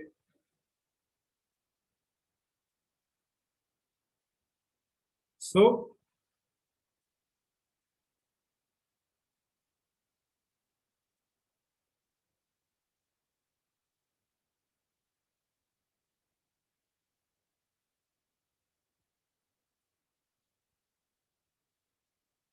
see, yes, let's take a slight detour here. Now, cross validation can be grid search, can be random search. There are also other methods like Bayesian search, as well as something we call hyperopt. So you're looking at various different ways of finding the best set of parameters. Okay. So let's say our model has 4 hyperparameters we are trying to tune. Okay. So parameter 1 has 4 values we are taking. Parameter 2 has 8 values we are taking. Parameter 3 has 5 values we are taking. Parameter 4 has 10 values we are taking. So what we do in cross validation is we take each combination of these parameters and we try to build a model. What happens is grid searches. This is, let's say, for example, a grid of our possible parameters, all the possible parameters. Grid search will start with the first combination and it will keep going up until the last combination. So if you have 100 competitions, 100 combinations, grid search will run for 100 times. If you have 10,000, this will run for 10,000. That is not the case in random search. In random search, it will randomly pick up some combinations and it will try to do those combinations. Okay, it will randomly pick. There is no specification that we are doing. So out of 100 combinations, let's say we put the limit to 50, it will take 50 combinations and it will give us the results. These 50 combinations are taken at random. So the advantage for grid search is it is more accurate and this is faster. The disadvantage is that this is computationally very, very heavy. Okay, but this is again not that heavy because it is moving at a faster speed. So this is the difference between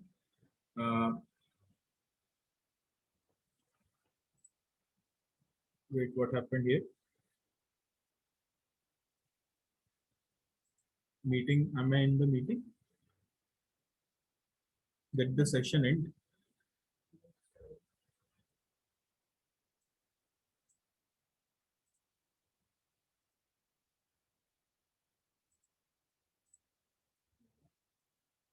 Hmm?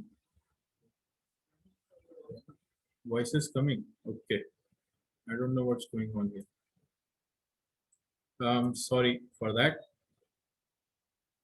So like I was saying that grid search, it will search for every single parameter there is. Random search will randomly select some parameters and it will go for it. Okay. So this is the difference between grid search and random search. So grid search is more accurate, but it is slower. Random search is less accurate, but it is faster. We also have a lot of different techniques that you can use. Yeah, hello sir. My question was related Yes, to I'm not able to hear you properly. Yeah, can you hear me now? There seems to be some problem with my Zoom meet. Okay.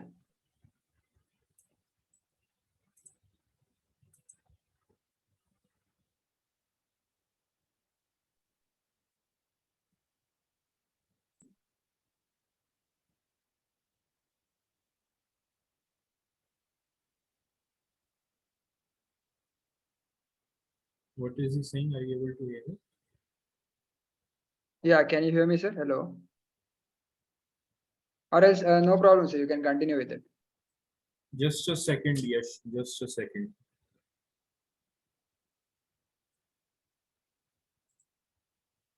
K4 and static. Yeah, to overcome that, we have like K4 cross validation and stratified. So similarly, what methods do we have for time series? I was asking.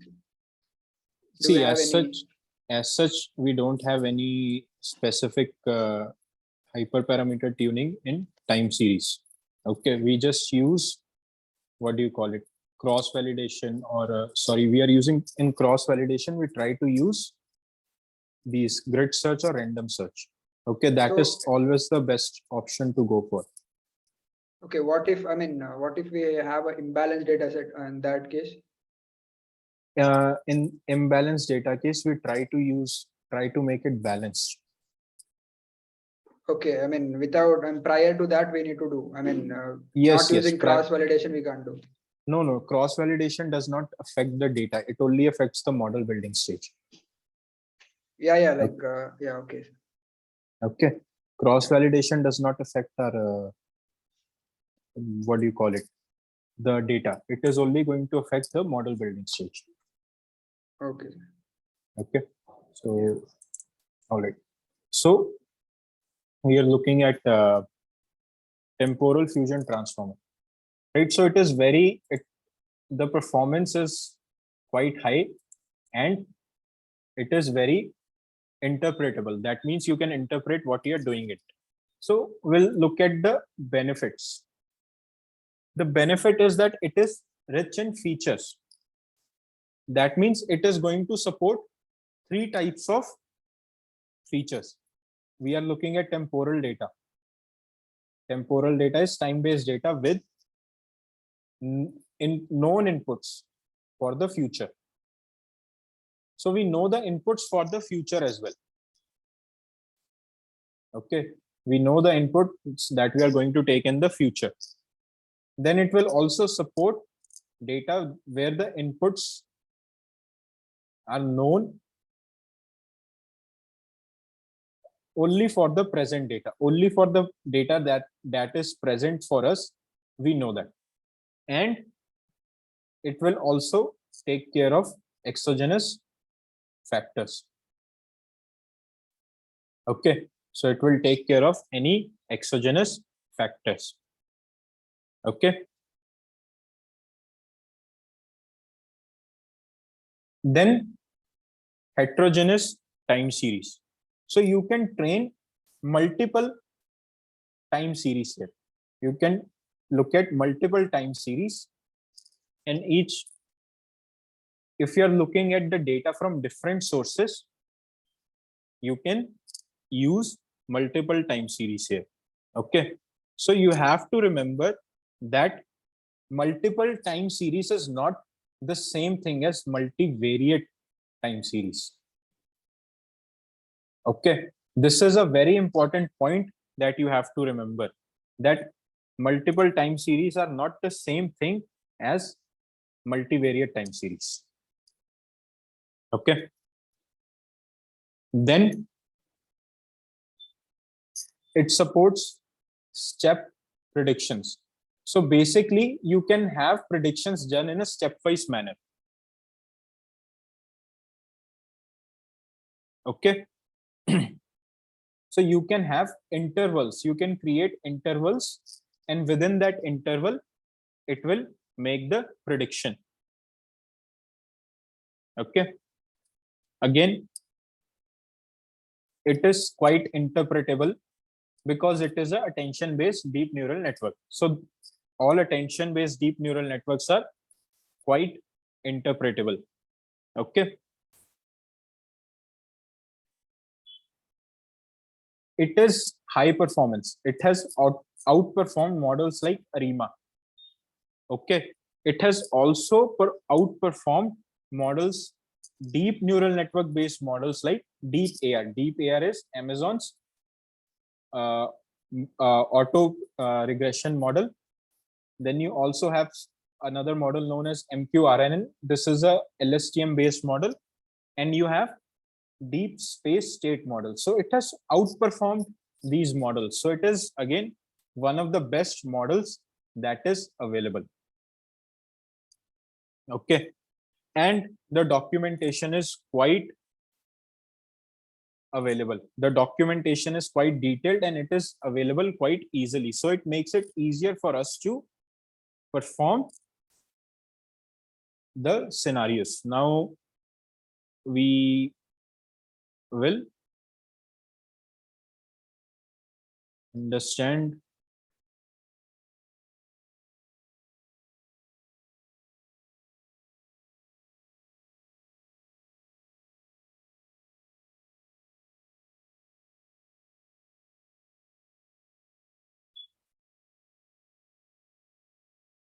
you can use TFT with either TensorFlow or you can use it with PyTorch. Okay, so you can use it in either. So this helps people who have preferences. TensorFlow is easier to understand for people who are not familiar with TensorFlow and PyTorch. TensorFlow is again easier to understand, but it is slower. PyTorch can be a little complex at time to understand, especially when you're starting out, but it is faster. Okay, so that is the difference. Now we'll take a look at the code because it will be easier to understand when we are taking a look at the code.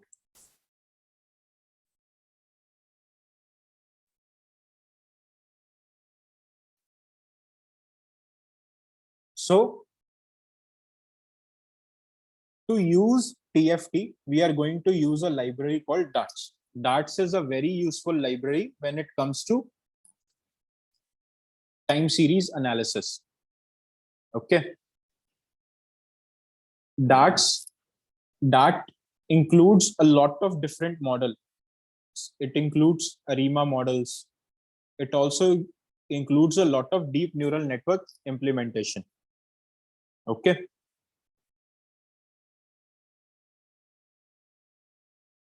So why are we using Dart? Because it makes it easier to understand, to like backtest our models. Okay, if you want to perform backtest on our models, you can use it. It also you can combine predictions. So you can combine different predictions into a single prediction. So when you're dealing with multiple time series data, this is quite useful. Okay, and it also takes into the factor external factors. So external factors are also included. Okay, so Darts is quite useful. So Darts is one library that a lot of people are using for prediction. So here we are using time series, we are using scalar, we are using TFT model. We are trying to check for seasonality, trend and seasonality, MAPE.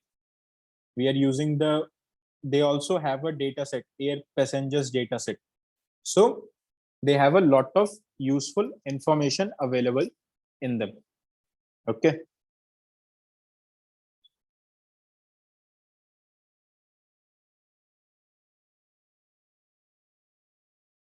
All right. So let's look at the code. The code is fairly long, so it will take us some time to go through it. So first we'll import all the necessary libraries. What? Just a second.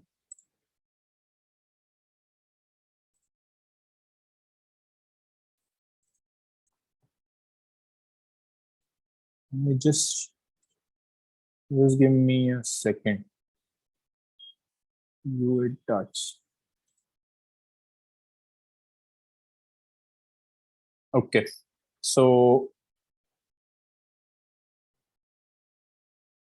maybe it is opened in the wrong environment. Just give me a second.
Okay, so it was open in the wrong environment.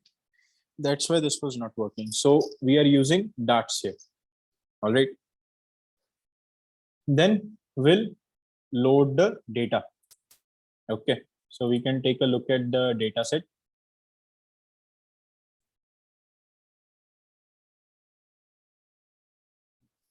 So the data set is in array format. We have a data set for 12 months. Okay, it is in a date array format. Okay, then we'll convert it into a data frame. So this is our data starting from 1949, and we have the number of passengers. The number of passengers is in thousands. So that means whatever number you see, you multiply it by 1,000. Okay, so this is an Australian airport. So we are taking a look at how their data is growing, how the number of users are growing for the airport itself. All right. So then we'll plot the time series. Upwards trend. What would be the seasonality here? What type of seasonality are we noticing here? Anybody?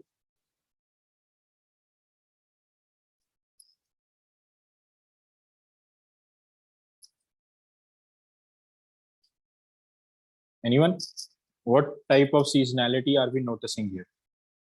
It is multiplicative.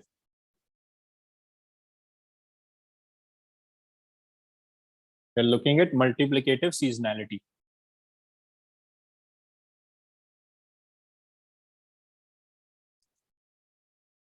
Okay, so then let's continue. We are checking the seasonality, and we are checking for the first. We are checking seasonality from seasonality of 2 to 6. So is it seasonal? True, it is seasonal. What is the seasonality? It is in order of 12 months. Okay. Then we'll check for trend components and seasonality components. Okay. So this is the seasonality. Then we'll define a date. This is our date. We are taking 1957 12/01 as our training data. So then we'll split the data, we'll transform the data using scalar, we'll create covariance, we'll check for covariance between the year, month, and integer. Okay. Now here we are creating our TFT model. So this is where the becomes. So here we are pushing 32 points into our model at a time, and we are saying that you can give out 36. The hidden size. This is the hidden neurons. How many hidden neural networks are available? You have two LSTM layers. What is the dropout? Dropout is after each iteration, how many data points do you want to drop out? So we are saying 0.1. Then we are keeping the batch size as 32. At each batch will be of 32. Then we are using quantile regression here. We are setting the random state at 42 and we are saying force reset is true. So these are some various factors that can affect your TFT model. So we'll run it and we'll fit it. So it is going to start training. So the important thing to keep a point here is the training loss as well as the overall loss. If it is reducing, then you are using the model properly. If it is not reducing, then you should probably stop.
So now that the model has run for 500 epochs, what we'll do is we'll check if the predictions are accurate. They also have a measure, they also have a way of checking if your predictions are accurate or not. So they are loading up the data and it is saying that yes, the predictions that we have made are accurate. We are not drawing any inferences. We are just saying that these columns are related to each other because that will be used in the future. Okay, so we are just defining that the columns are related to each other. We are just checking the covariance between the columns. We're not drawing any conclusions from them. Then we are going to create function. This function is going to plot our predicted value. We are going to define these quantiles. These quantiles are the range for the upper and the lower limit. Okay. So we'll define two functions here. And then we'll perform our time series. So here, this is our time series model that we have built. So as you can see that our mean absolute percentage error is only 3%. So our prediction values are only off by 3%. So here we have the 99th percentile band and the 90th percentile band. So here it is difficult to see because it is a little bit overlapping, but here you notice that there are three different colors. These colors are depicting the upper and the lower limit. And using this, we can detect how accurate our prediction is. So our prediction is quite accurate. We are getting the accuracy of 97%. Okay. So then we'll try to do the prediction for the future data. Okay. So now it has taken. Okay.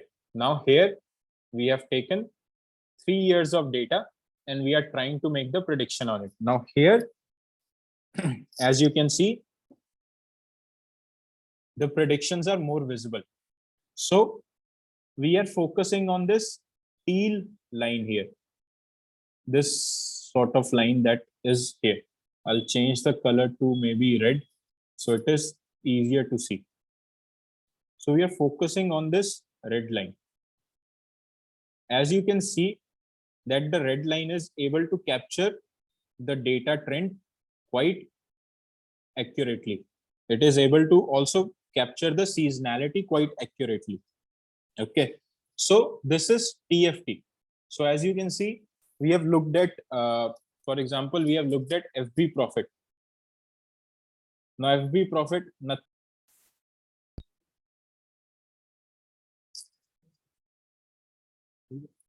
okay, all right. So we have used FB profit. Now we have seen with FB profit that accuracy is a major issue despite its benefit. But TFT, as you can see, it is quite accurate. Why is it quite accurate? Because TFT is a neural network based time series prediction. And anything that is neural network based will be better than its simple machine learning counterpart. So this is temporal fusion transformer. Okay, and then we have the final one. The final one is our NBeats. NBeats is also neural network based implementation. Okay, so this is based out of a research paper. The first implementation of this was done as part of a research paper.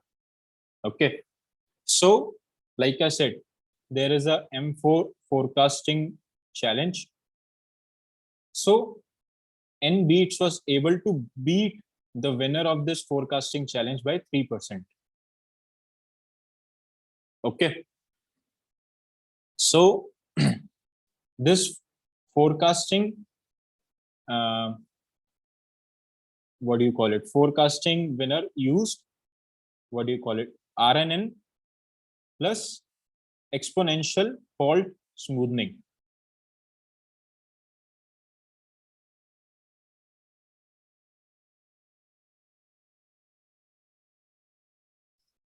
But this is purely a deep neural network algorithm. Okay. All right. So that is the first thing. So you can see that it was already beating out some of the best algorithms that are available in time series forecasting. Okay. So we'll be using it in regards to PyTorch. Its implementation is built in PyTorch. Okay. We don't have any sort of time series analysis in this. And you can also use NBeats for profit. You can use it for FB profit to improve its accuracy. Now, if you're not aware of it, any algorithm that you build in machine learning, you can build in FB profit in neural networks. Okay, so NBeats is univariate time series. That means we are looking at a single time factor and a single output variable, but it can take care of multiple time series. So it can take a look at different time series and it can use them. Okay.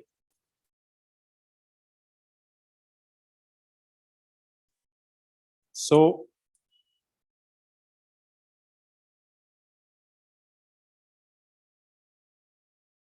this is the basic. A disadvantage of NBeats is its processing time.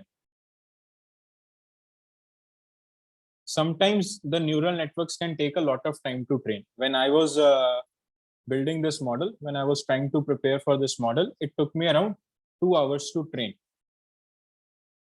and build a model. So that part I have already covered. So just as a heads up, I'll show you how it is working, but will not be running it because it will take too long and we don't have that much time. So let's head over to the code.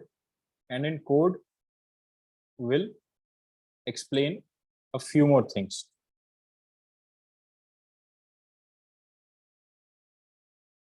So now we are going to first understand the parameters this is taking. Load equals to false. That means have you trained a model before? If you have trained the model before, you can load that trained model. You don't have to retrain it. Okay. All right. So if you say true, you are loading a saved model. If you are saying false, you're training the model. Okay. So when I trained it, I kept it as false. This is the name of the saved model that you'll see. And then we are looking at epochs. Epochs is the number of iterations. How many times does the model run? Okay, does it run 10 times? Does it run 20 times? Here we are taking 200 because at 200 epochs, it was giving the best accuracy. In length and blocks is your input, and this in length is your input layer. What is the size of your input layer?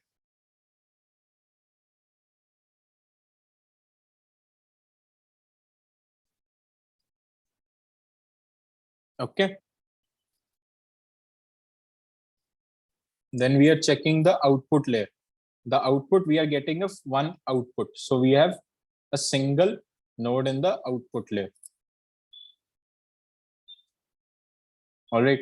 Then we are defining the batch size. Again, batch size is the number of observations the model will process before it changes the weights. Okay. Then we have given the learning rate as 0.001. This is by how much the weights get changed. So these are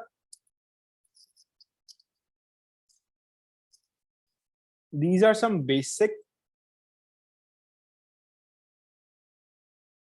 what do you call it? These are some basic parameters that your model is taking. Now, if you're performing cross validation, these are the parameters that you will change. Okay, so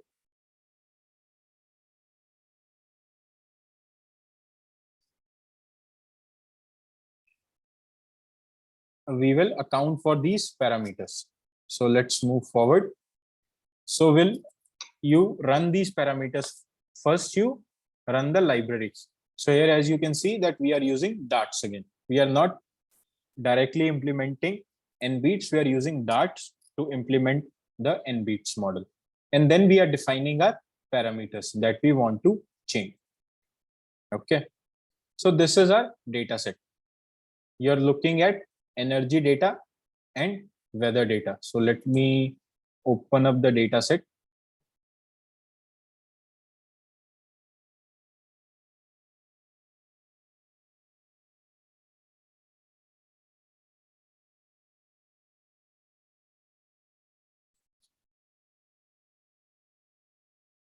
So here you have the time variable and you have a lot of factors and you're taking a look at the actual price. Okay, so this is for energy. And then we are also accounting for the weather. For the same day, we are looking at the weather.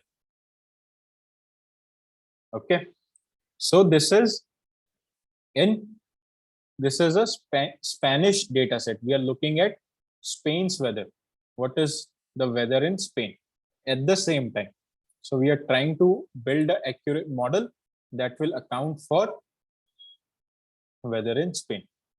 Okay. So this is the data. So here you can see that we have a lot of factors. We are taking into account 26 different factors for predicting the actual price. And we also know the price of the next day. Okay, so we also know the price of the next day.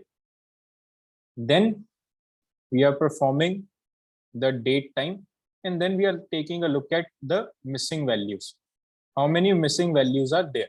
So this graph on the other side is showing the missing values. Are there any missing values?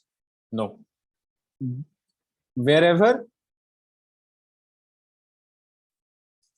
so this is like a bar chart. So if you have any missing values, this bar chart will be smaller than the full size. So if this value was over here, that means this much chunk was missing values, but we don't have that.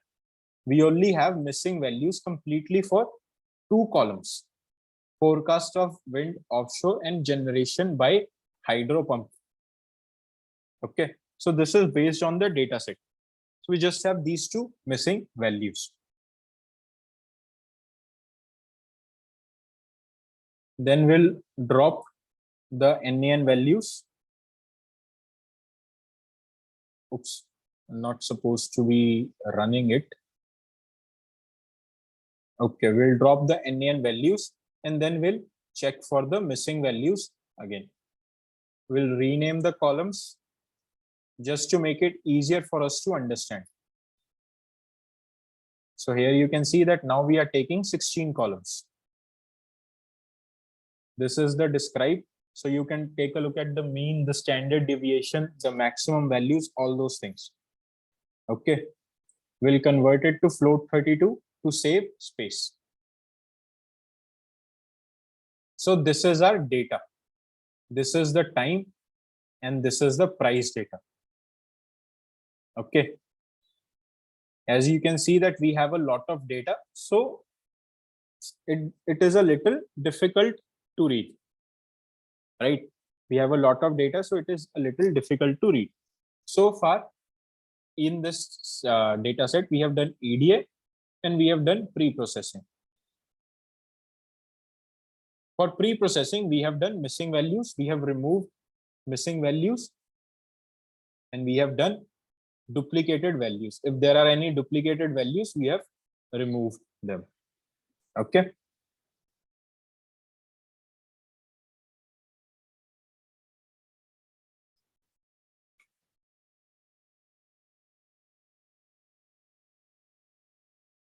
Zoom closed.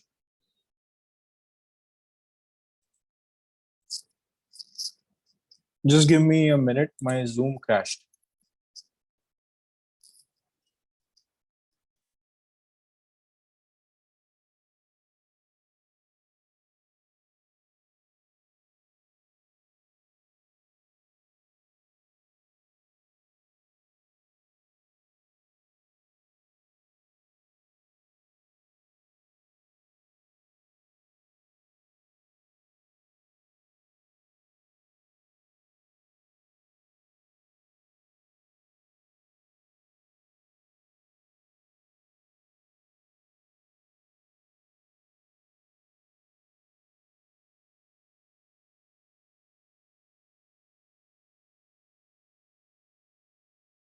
Yeah, sorry about that. Internet just dropped off suddenly. So we have done pre-processing and we have done missing values plus we have done duplicated values. The next thing we'll do is we'll take a look at the weather data. Now you can see that we have around 1.7 lakh entries. We'll do the basic pre-processing for the time. We'll convert it to date time. We'll check for any non-numeric columns and we'll check for any missing values. So for missing values, we are using a library called missing NO. This missing NO is able to go through the entire data set and it will create a matrix. And if it will check if within that matrix are there any missing values. So we don't have any missing values and we have a few non-numeric columns. Then we can check for a mean, max, standard deviation, all these factors that are present here. Then we'll drop those columns. We'll convert the temperature from Kelvin to Celsius. The temperature was given in Kelvin.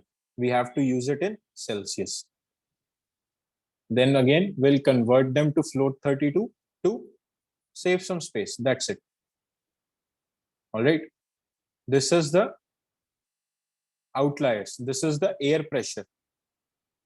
We are checking for outliers in air pressure. Okay, we are checking for outliers in wind speed.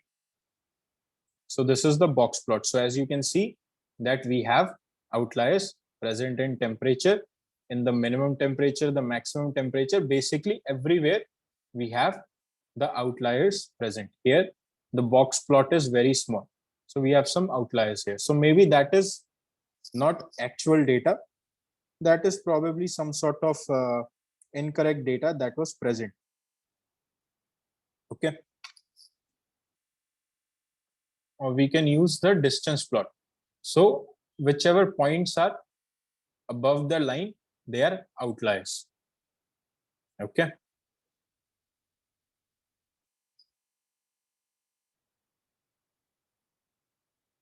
So we'll treat the outliers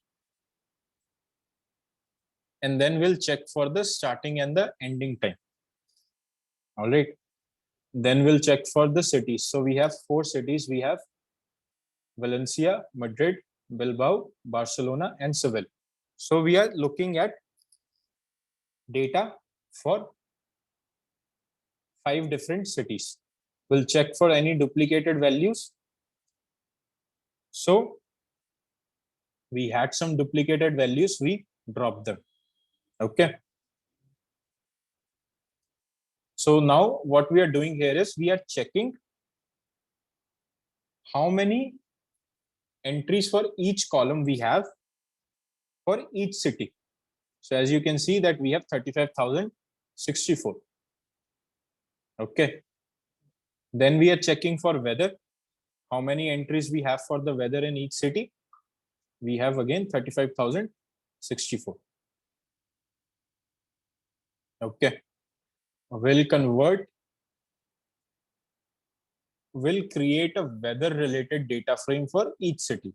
So this is for Bilbao. Okay. So you have the temperature, the average temperature is 13 degrees. Okay. So here we have created a data frame that includes 66 columns. We are checking for any missing values or no missing values. We are exploring the combined data set. We have 67 columns where time is our index. Okay. Then we are checking for correlation here. Okay. So we are checking for correlation with relation to price. Okay. So as you can see, some values don't have any correlation. We are doing the same thing for highest absolute correlation. This is the correlation matrix. So as you can see that a lot of the columns are highly correlated to each other, which would make sense because we have split the data in such a manner.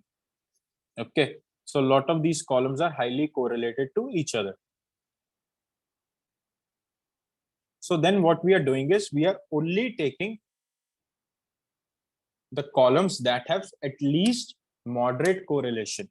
So we want to have some sort of correlation so we can draw some inferences from this. All right. So that is what we are doing so far.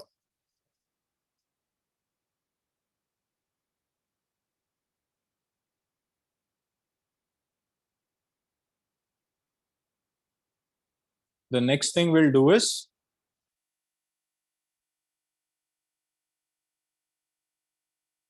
we'll check for the price by month and the price by day. So we have built a pivot table here. We have not built a normal 2x2 table. We are using a pivot table in this scenario. Okay. So we are checking the price by month and we are checking the price by the day. And then we are looking at the average price as well. Okay. Here we are checking the price by hour by weekday. Okay, so the price per hour on a weekday. Okay, then we are building a time series object. We're checking if this component has any time series. Yes, it does. Is it univariate? Yes.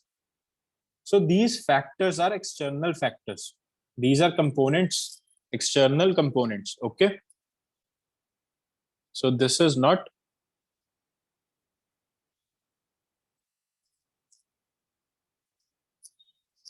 we are taking price and we are taking the component time.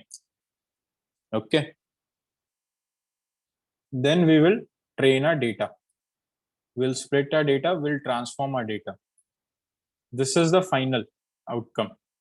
The price, transform price, and the date. So this is a little complicated to understand. Okay. Then we are taking the hour, the day of the week, the month, as well if there is any holiday or not. So these are all external factors that we are trying to account for. Okay. And this is where we are doing a transfer. This is where we are doing a training. We are training using various factors.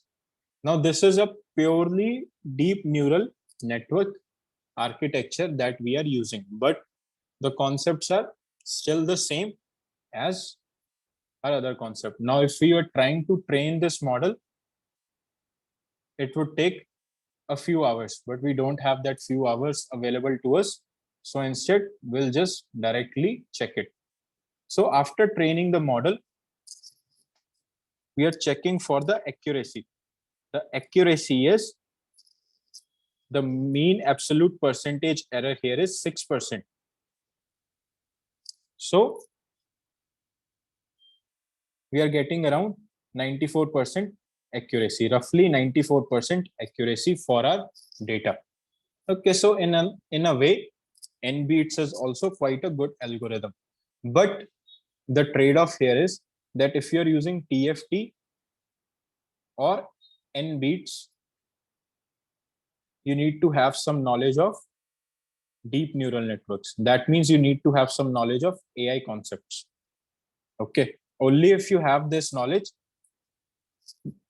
you can use them better. Otherwise, it is very confusing. All right. So now we have our final prediction. So as you can see that the predicted values are quite good, but they are inaccurate towards the lower end. That means they are predicting the price lower than it should be, but in terms of the peak price, it is quite close to the actual model. Okay, then we'll forecast for the next 12 months. We'll check the plot. So this is our plot, out of sample plot. Where have they shown the out of sample plot? They haven't. Okay. What they are doing here is we already have the next day price given to us. So we are using the next day price and we are plotting the model to check if the next day price is matching the predicted price. So based off of that, we are doing our time series model building.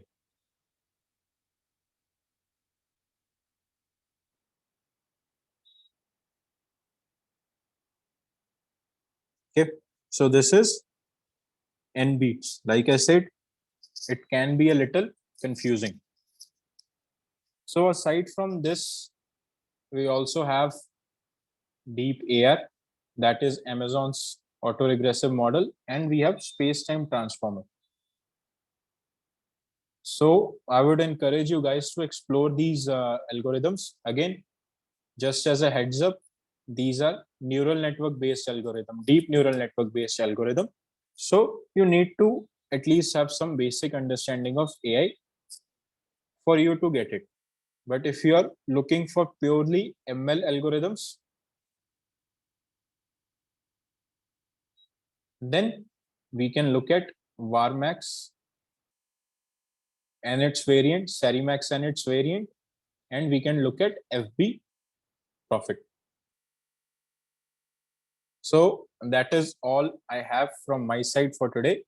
So any questions you guys have?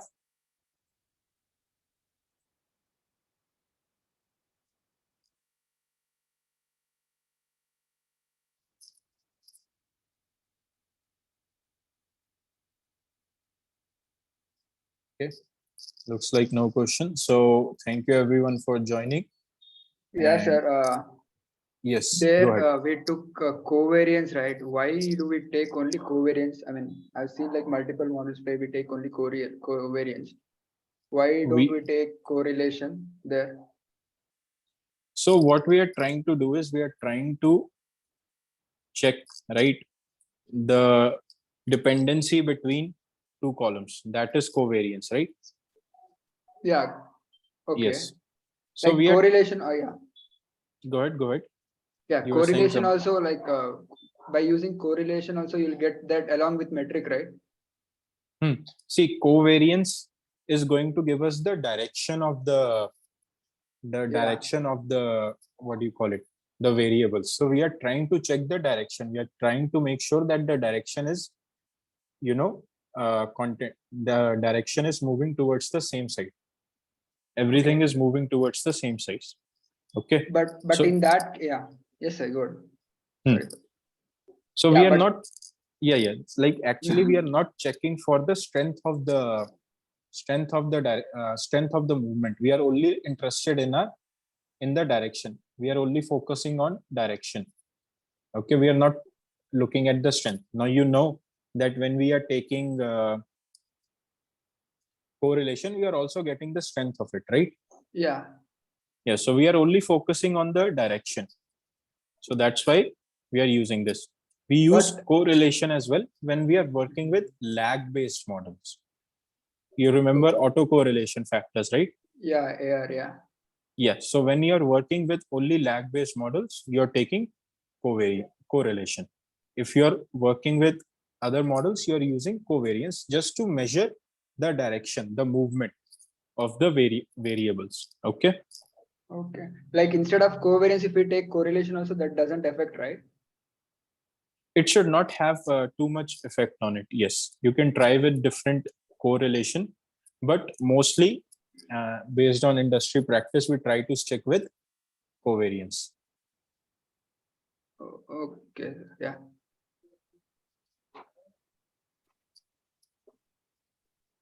Okay. And in ARIMA model, you say like there is like differencing, right? PDQ. Yes. I didn't get that Q part. PDQ, and we have PD, capital Q. So PDQ, you didn't understand it, is it? No, sir. Like I didn't get exactly. Okay, wait. I just got like theoretically, I just got to know like this is differencing that is with respect to lag, but I didn't understand properly. Q is what do you call it? Q is the how do you say it? It's the moving average. Okay, so we are calculating the moving average for both trend and seasonality. Okay, so that is what Q stands for. You understand moving average, right? Yes, sir. Okay, so that is what Q is. We are defining what moving average we want to take. Okay, I mean, if it is that depends. Like if it is like a yearly season, we need to like take 12. Yes, if it is yearly, you take 12. It is weekly, you can take 7, because that will capture the actual moving average. Okay, that will capture the seasonality of it. Okay. Okay. And coming to D, yeah, sir. Go ahead. And coming to D, like how many differencing we can do? How many differencing? I'm sorry, I'm not getting your I question. didn't get the, I mean, differencing, I didn't get like how to take up like differencing value, like 1, 2, how many differencing we need to do to get it stationary like that. Okay. So basically, like if you have a what do you call it, the yearly data, right? So you would take it as y of t and you will take it y of t minus 12. So that is how we are taking the seasonal differencing, the order of differencing. Okay. So again, as such, there is no like set value, but you can probably take it as 0, or you can take it as 12, for example, here, or you can take, let's say, 0 or 7. Okay, if you're dealing with weekly data, something like that. Okay, like differencing. So differencing is similar to like Q. They are all similar to each other. They are all similar to each other. Okay, They're like all basically capturing smaller portions of the same thing, right? Yes. So we So can they are, add like 0, 12 and all for differencing 0, 12, 12. yes, yes, you can try. Again, lot of it comes down to trial and error. You can try with different calculations. For example, when we were looking at ARIMA, I went with 100, 400, 7, right? I also tried with, for example, 100, 100, 7. So I tried a lot of different combinations and then I got the best accuracy. So this is this is what you would define as hyperparameters, right? So you can try tuning these parameters and you can try finding out the best value. Okay, like here we took in case of like months, right? So we're taking it as 12. So if you want to like calculate for multiple years, we should take 1, is it? In No. differencing. See, look, if we have a yearly data, na, then you can, okay, yes, then you can take 1. Then you can try with 1. Okay, sir. Okay, yes, I'm sorry, I got confused myself. Yeah. Okay, you can take 1 or you can take 0. Okay, sir. Okay.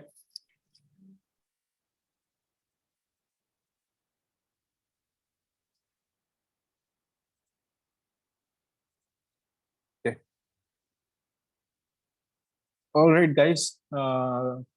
Thank you so much for joining. The sessions will be available on YouTube. They will be uploaded on YouTube. So if you ever want to rewatch them, you can watch them there.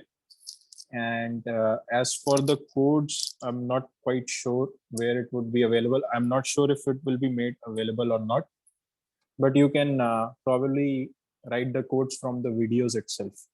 Okay. So again, thank you so much for joining and please keep exploring, keep learning.